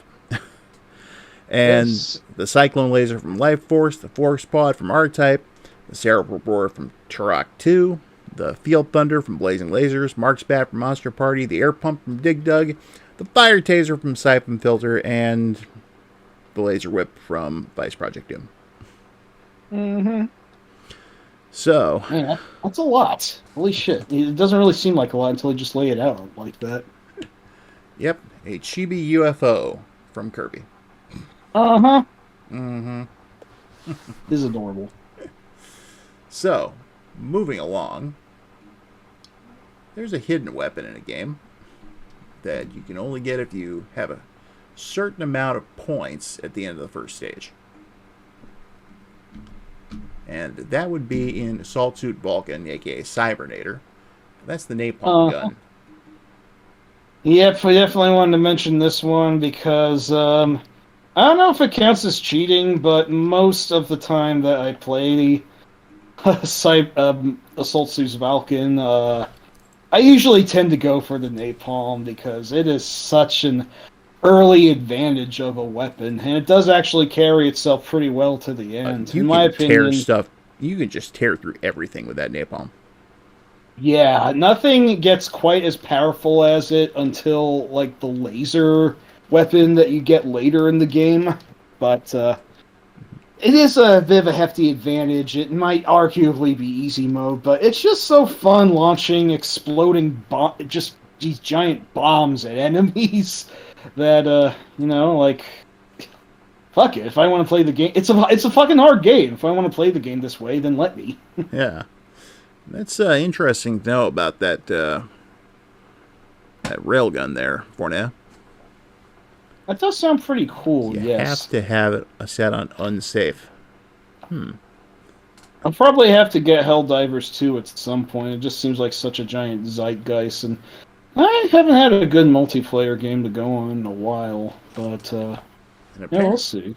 And apparently you can play as Kirby's UFO ability in Squeak Squad. And it's broken. That was in Squeak Squad. Oh my, I actually don't remember it being in Squeak Squad, but I will take your word for it. Mm-hmm. But yeah, that napalm gun is just, it's a godsend in that game. You can even take out the last boss with it fairly easily. And that's a very fucking tough last boss, too. Oh, yeah. Just to note, we do plan on doing a roundtable about the entire Assault Suit series coming up in the near future. Yes.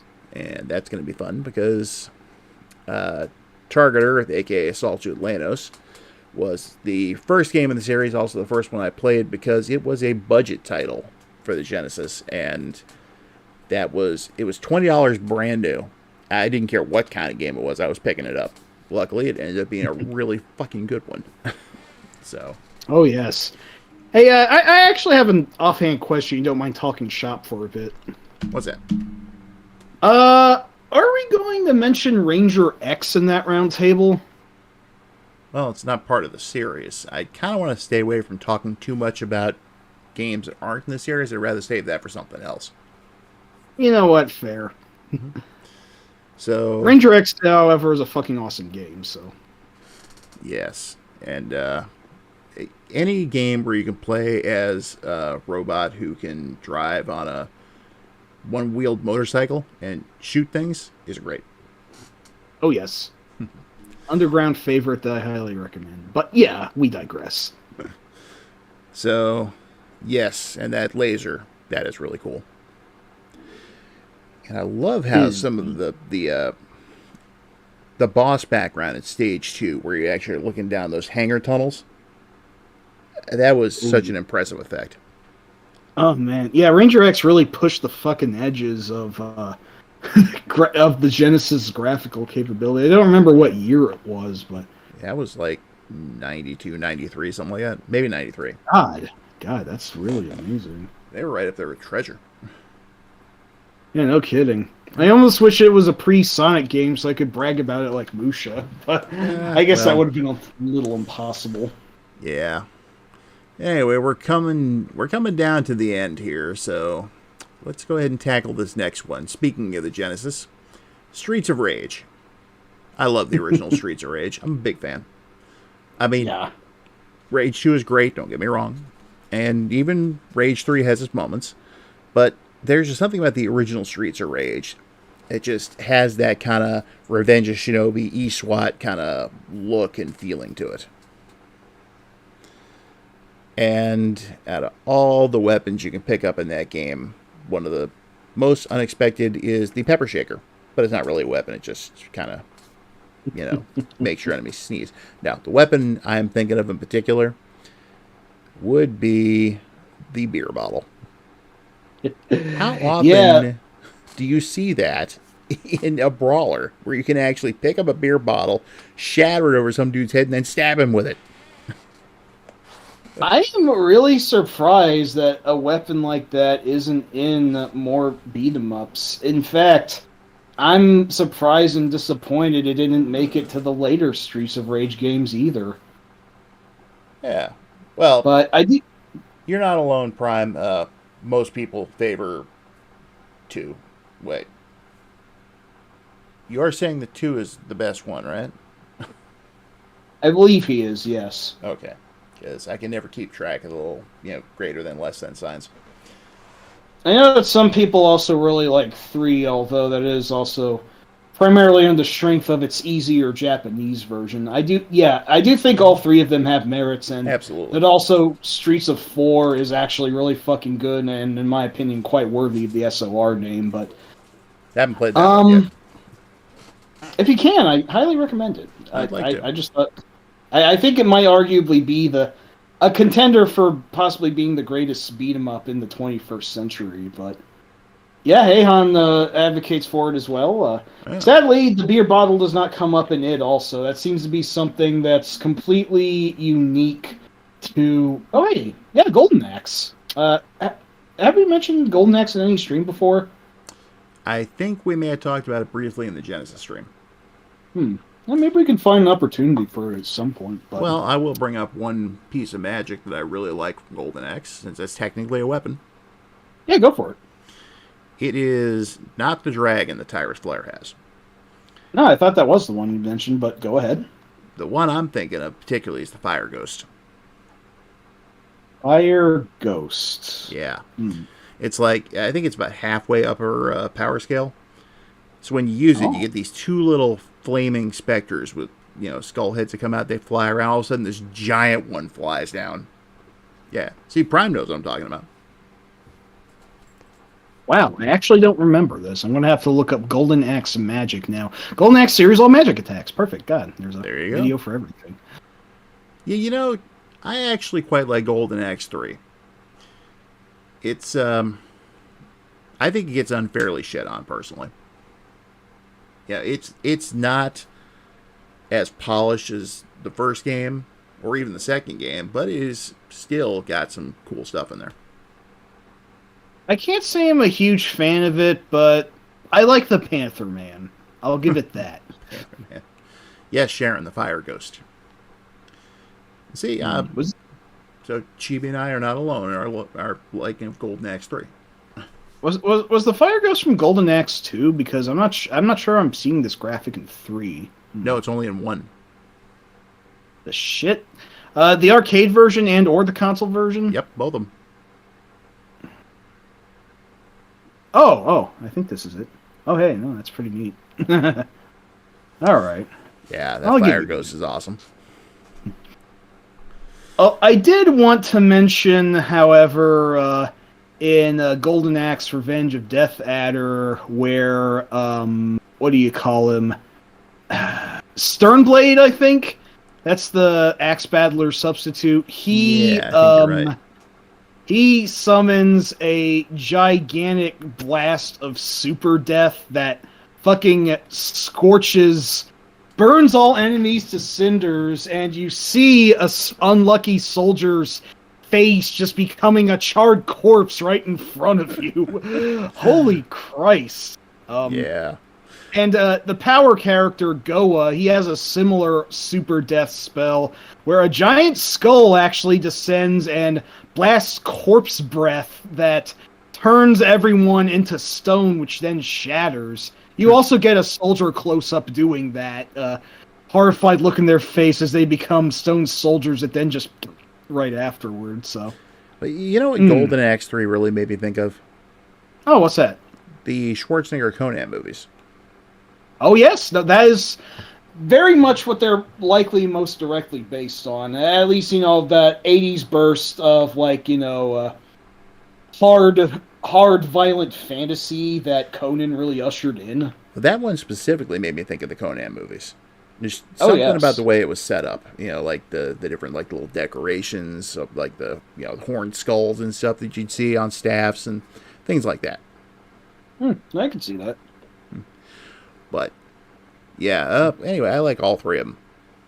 Let's not talk about the Sega Ages Golden Axe, though. All four of them though, including Revenge of Death Adder. Yes, including Revenge of Death Adder. Sweet. But we're not going to talk about that Sega Ages 2500 one. No. I guess we're not going to mention the Duel either. The Duel's actually not bad. It's not bad. No, I think it is actually a pretty rad fighter for what it is.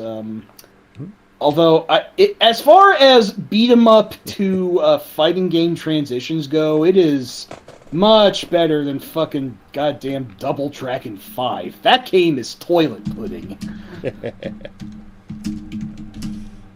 Hang on one second here.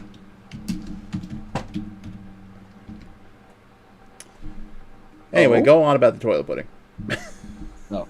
The Double Dragon 5 sucks, that's all I wanted to say. But yeah, no, Golden Axe Duel's pretty rad. It's been a while since I played it, but it looks good, it sounds good. Death Adder is, of course, one of the selectable characters. I remember it had a cute beast girl and a somewhat Blanca-looking guy, and this rather portly soldier as well, and I think Gilius isn't in it, but his cousin is, and oh yeah. Well, what was with the equal sign thingy in the original game that did that? I have no idea. It is an odd bit of, whoa, wait, Death Adder kind of sucks in the Duel? Okay, that's amusing. That is, I thought it would have been badass, but really, I don't actually have an idea of what that game's tier list is like, so, I played it a couple times on the Saturn, and it just struck me as actually being much better than I thought it was. I was expecting another Double Dragon 5. Oh, no, it's actually a pretty fresh fighting game, all things considered. I had to remember then this was coming from Sega's arcade division, so there was bound to be some kind of quality to it. Oh yeah. I wonder what other 2D fighting games they made at the time. I know that they were more focused on 3D fighters. Like, besides Virtua Fighter, they also had Fighting Vipers and Last Bronx coming out at that point. Yeah, there had to have been a couple other 2D games. Be damned if I know what they are, though. I know it ran on the Sega Titan hardware, as I recall, or whatever it was called. Yeah, the same one that Radiant Silvergun ran on. Yes, Radiant Silvergun. But we're not going to go into that. We aren't? We're not going to go into Radiant Silvergun, no. But you like that game. I love that game, but we're not going into it. Okay, fair enough. Instead, I will also bring up the other Golden Axe game we never talk about. Beast Rider. No, don't. I don't want to discuss that game. I never played it, and I don't want to discuss it. That's how terrible it is. It's something, all right. Yeah, then something shit. And then there's like Axe Battler, the Legend of Golden Axe for the Game Gear. Oh yeah. Golden Axe Warrior in the Sega Master System is actually pretty damn good. Yes, that one was good. I didn't really get far in it, but yeah. For being a out-and-out Zelda clone, it's actually really good. But yeah, I described Beast Rider once as the how did I put it? It was like the high-budget theatrical reboot that flopped. Yeah, no. Prime 7th gen. Yep. Yep. All right. Well, let's see. We got a little time so we can talk about a couple other weapons here. Let's see. I suppose so. Well, one that I know, which everyone here should be familiar with, is the Master Sword from Legend of Zelda. Yeah, it's certainly not a flashy weapon, but it is an incredibly iconic one, so, I thought I'd include it. And that it has endured throughout several generations as well as, makes it a pretty notable weapon, so what can I say? I just prefer the ending that you get in Link to the Past, where it's like in the Master Sword sleeps again forever or something like that. Oh yeah, no, that was really cool. Although I guess ironically it wouldn't, but with the Zelda timeline being as legendarily fucked as it is, I couldn't really tell you what's what. So Here's my personal Zelda timeline: Link to the Past, followed by Link's Awakening, followed by Zelda, followed by The Adventure of Link. I'm done. okay, that's cool. Funny enough, the Master Sword actually didn't come along until Link to the Past. In the first Zelda, the ultimate weapon was just called the Magical Sword. And I have no idea if it is actually supposed to be a different entity from the Master Sword or what, or if it was just a prototype or whatever.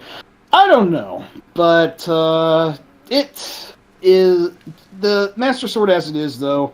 We probably know it best as being able to fire beams whenever you use it. Although I guess that was something that Link could also do in the earlier games. But it's been there throughout Link to the Past, Ocarina of Time. I guess Wind Waker. Actually, how many games was the Master Sword in? Probably not as many as I think. Nope. It's just it's there. And as Ronnie put it, the Magic Sword has a red hilt. That is true, yes. And it's also, when you compare it to when you pick up the original sword, where it's just kind of like straight sitting there, that one's kind of angled. That is also true, yes. Now, let's see. Four Swords is something I know virtually nothing about. I can't say I do either. I know it is a game and it exists. Yeah, but I heard it wasn't bad.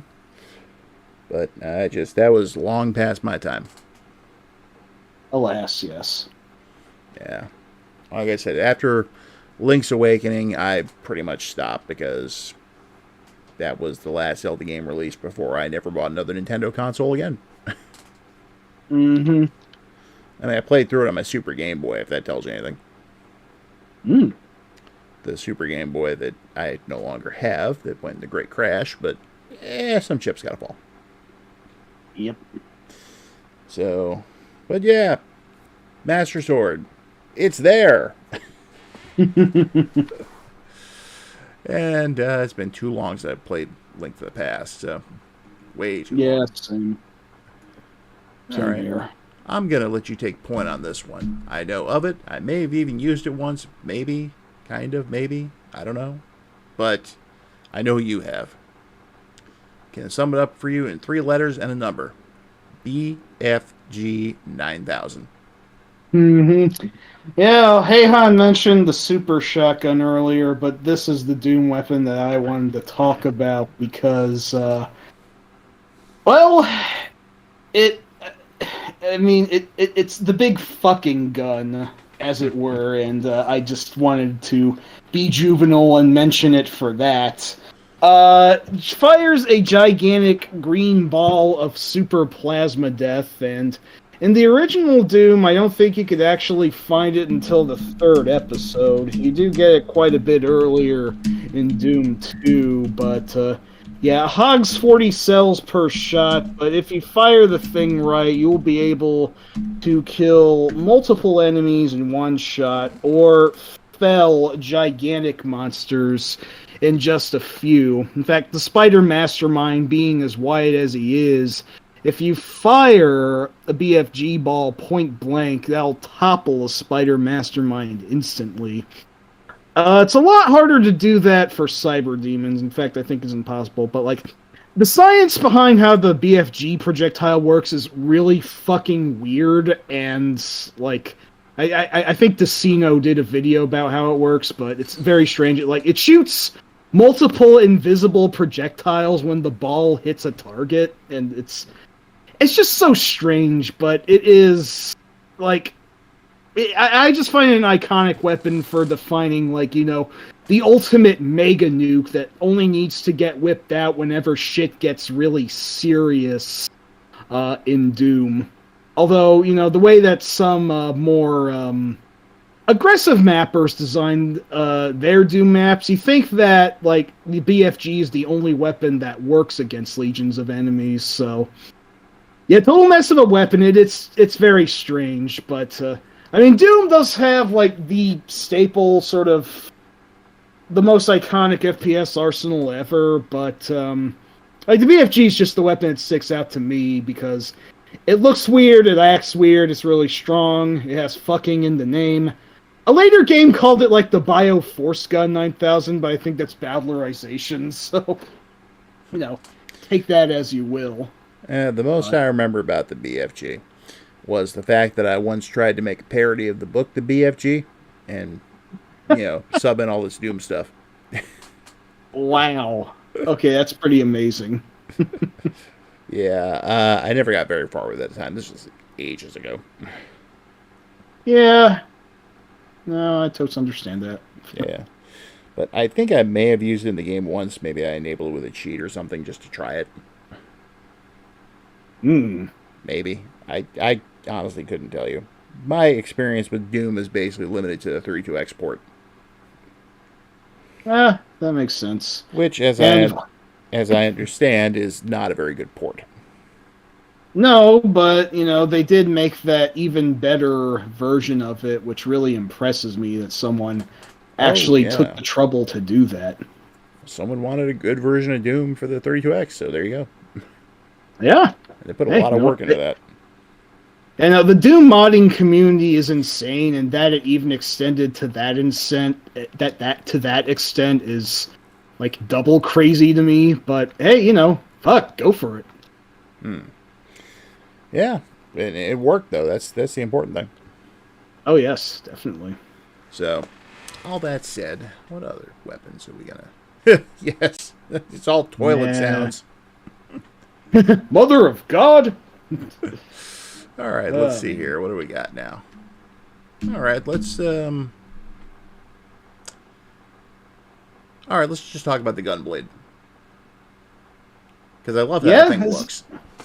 It is fucking cool. It also seems extremely impractical.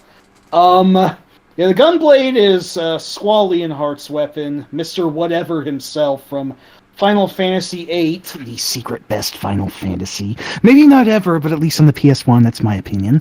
There's actually this website lately called, like, FF8 was awesome or whatever. I forget. It was started by Phil Salvador of, I think, the Obscuratory and Gunbreaker main. Yes. Yeah, that's class in FF14, isn't it? Anyway, I'm a huge fan of the extremely weird FF8, and I always really liked how dumbly stupid and impractical that Squall's weapon is, but it did actually lend a slight bit of, like, Super Mario RPG-esque timed hits to FF8, where if you pressed R1 at the right moment when he strikes the opponent, the Gunblade actually gives a kick off that enhances the strike and does more damage. That's, I guess, like, the sort of motorized function that the trigger brings to it. It's such a weird weapon, but it's like, this is the only type of thing that you'd see in an excess RPG from Square, and it's a vibration. Yeah, no, that makes sense. I think I remember that now. And I really like how that, like, only Squall's able to do that. I wish you could do that for the rest of the party. That would make the combat maybe more engaging, but I am at least glad that one character is able to do it. The gunblade is also wielded by Squall's rival Cypher, who is a total fart-blasting scrotum, but of a character. But You heard it here first, folks. I got that term from actually a PC 88 or 98 game, as translated. I'll show you later, but I digress. So yeah, Cloud's Buster Sword is probably the more iconic weapon in Final Fantasy design, and to be fair, a really gigantic slab of metal that practically looks like a monolith on a stick is pretty amusing, but I think the Gunblade is even more hilariously excessive, so that's the one I wanted to mention. Well, I think the reason that the giant sword from Final Fantasy VII is the way it is simply because they just keep shoving it down our throats. It's possible. I think I know some people there are starting to get a little bit sick of FF7 mania. That almost practically seems like the only one that Square wants to acknowledge nowadays. Don't get me wrong, I do still like FF7 quite a bit. But I want 8 to get more love, and I think it has been getting more love lately, so, keep up with that. Keep up with that, everyone. I'd like to see 4 get some more love. 4 actually did get a decent chunk of love, like, back in the 2000s, early 2010s. Even got a full-blown sequel. Unfortunately, I don't think anyone liked that sequel very much, so It is what it is. Oh, well. Anyway, so I figure we're going to move on to our last one for the night. Sure. Well, as the game itself tells you, I believe it tells you this anyway, the legend will never die. Am I right? Let me make sure this is the one that we're talking about here. Oh, yes, right. Okay. That is one of the ones I put in. Soul Calibur. Yep, the tale of souls and swords eternally retold, etc.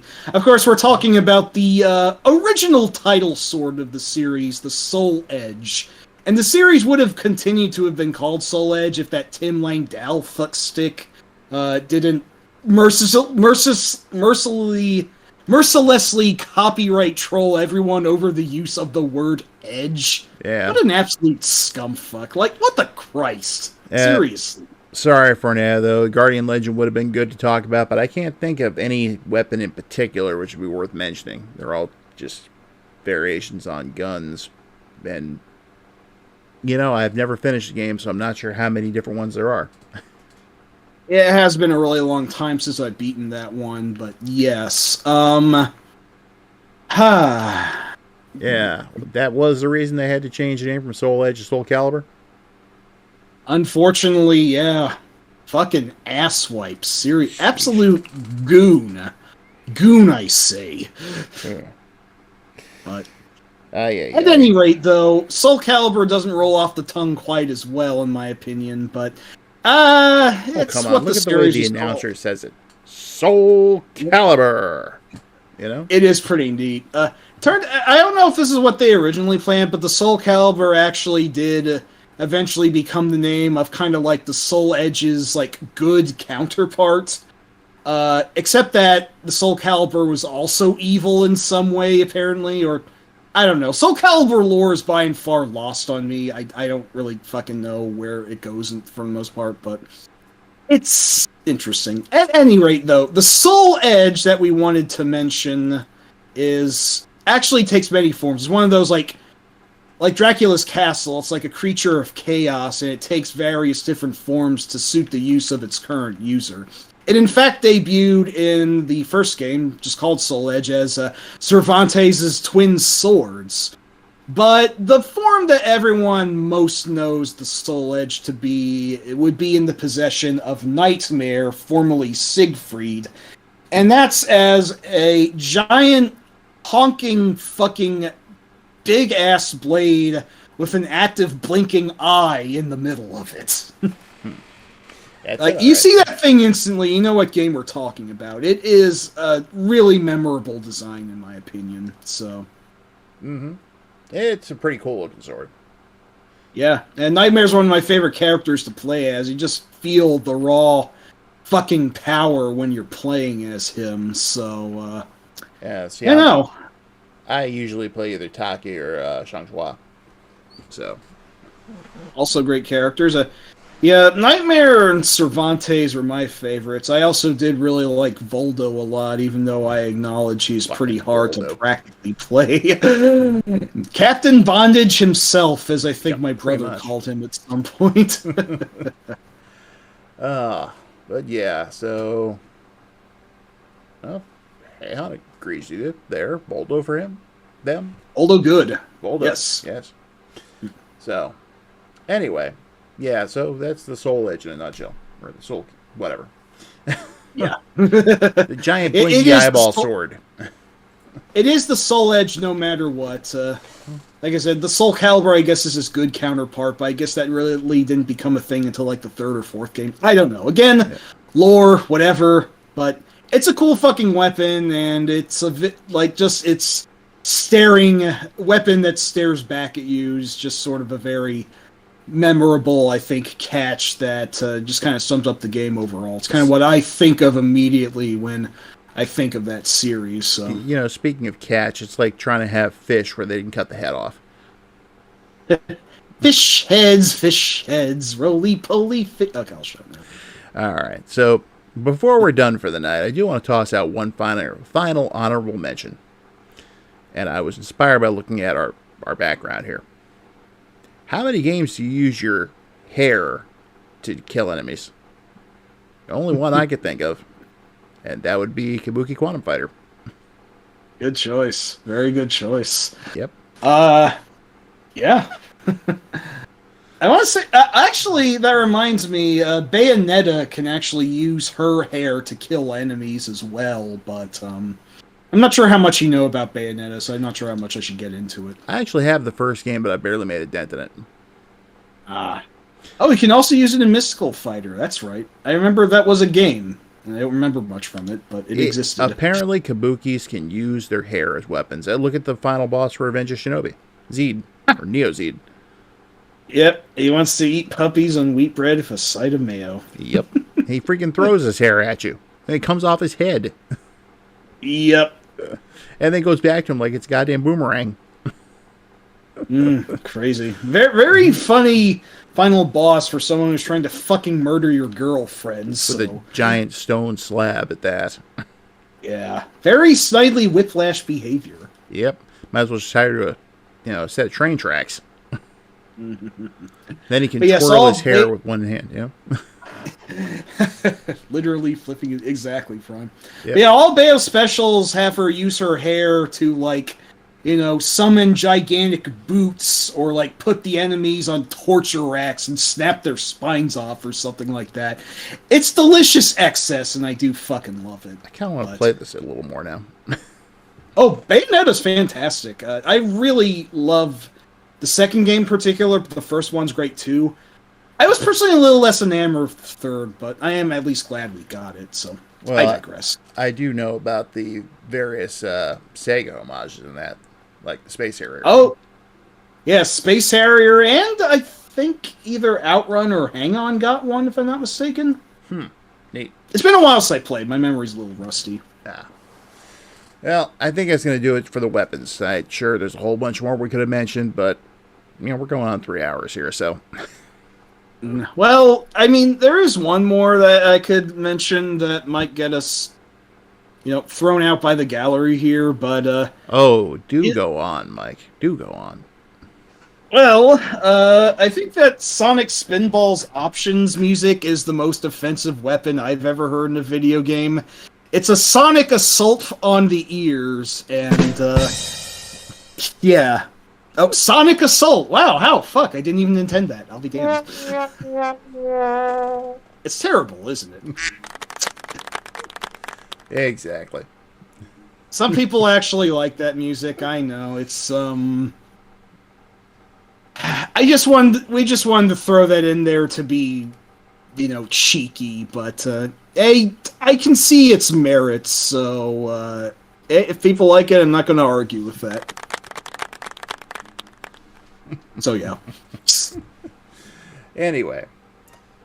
we do have some more roundtables coming up in the near future. But before we get to those, we will be doing another episode of Dyer's Place called Counterparts. And that's going to be a first for this particular, I guess you'd call it, sub-series I'm doing. Because we will be featuring a special guest on that stream. Uh-huh. And it's going to be an interesting discussion, whichever way you slice it. Oh, yes, most definitely. After that, we've got planned, among other things, like I mentioned earlier, entire roundtable at the Assault Suit series. And we also have one planned. This has been in the works for a while. It is going to be all about graphic adventures. Oh, yes. One that I can contribute to an extent, but admittedly, if you want to talk about the LucasArts graphic adventures, I'm all for it. Otherwise, I might be a little dead. But Beneath the Steel Sky is great, too. I'll be good for at least 2 of the Mac ventures. That is true, yes. So, thank you, Han. Ah, yes. You made it through the whole thing. Excellent. Yeah, 5 a.m. Holy shit, go to bed, man. Yeah. But thank you for staying up. We appreciate it. So, and no problem, Sharon. Messing with other people is something I gladly revel in. So, yeah, it's what he does when people aren't messing with him. Which is most of the time, so I relish any chance that I can get to strike back. So, well, I hope all you have a good night, and join us next time. And thank you all for coming. It's very appreciated. Have a fun. Yes, indeed. Have a fun.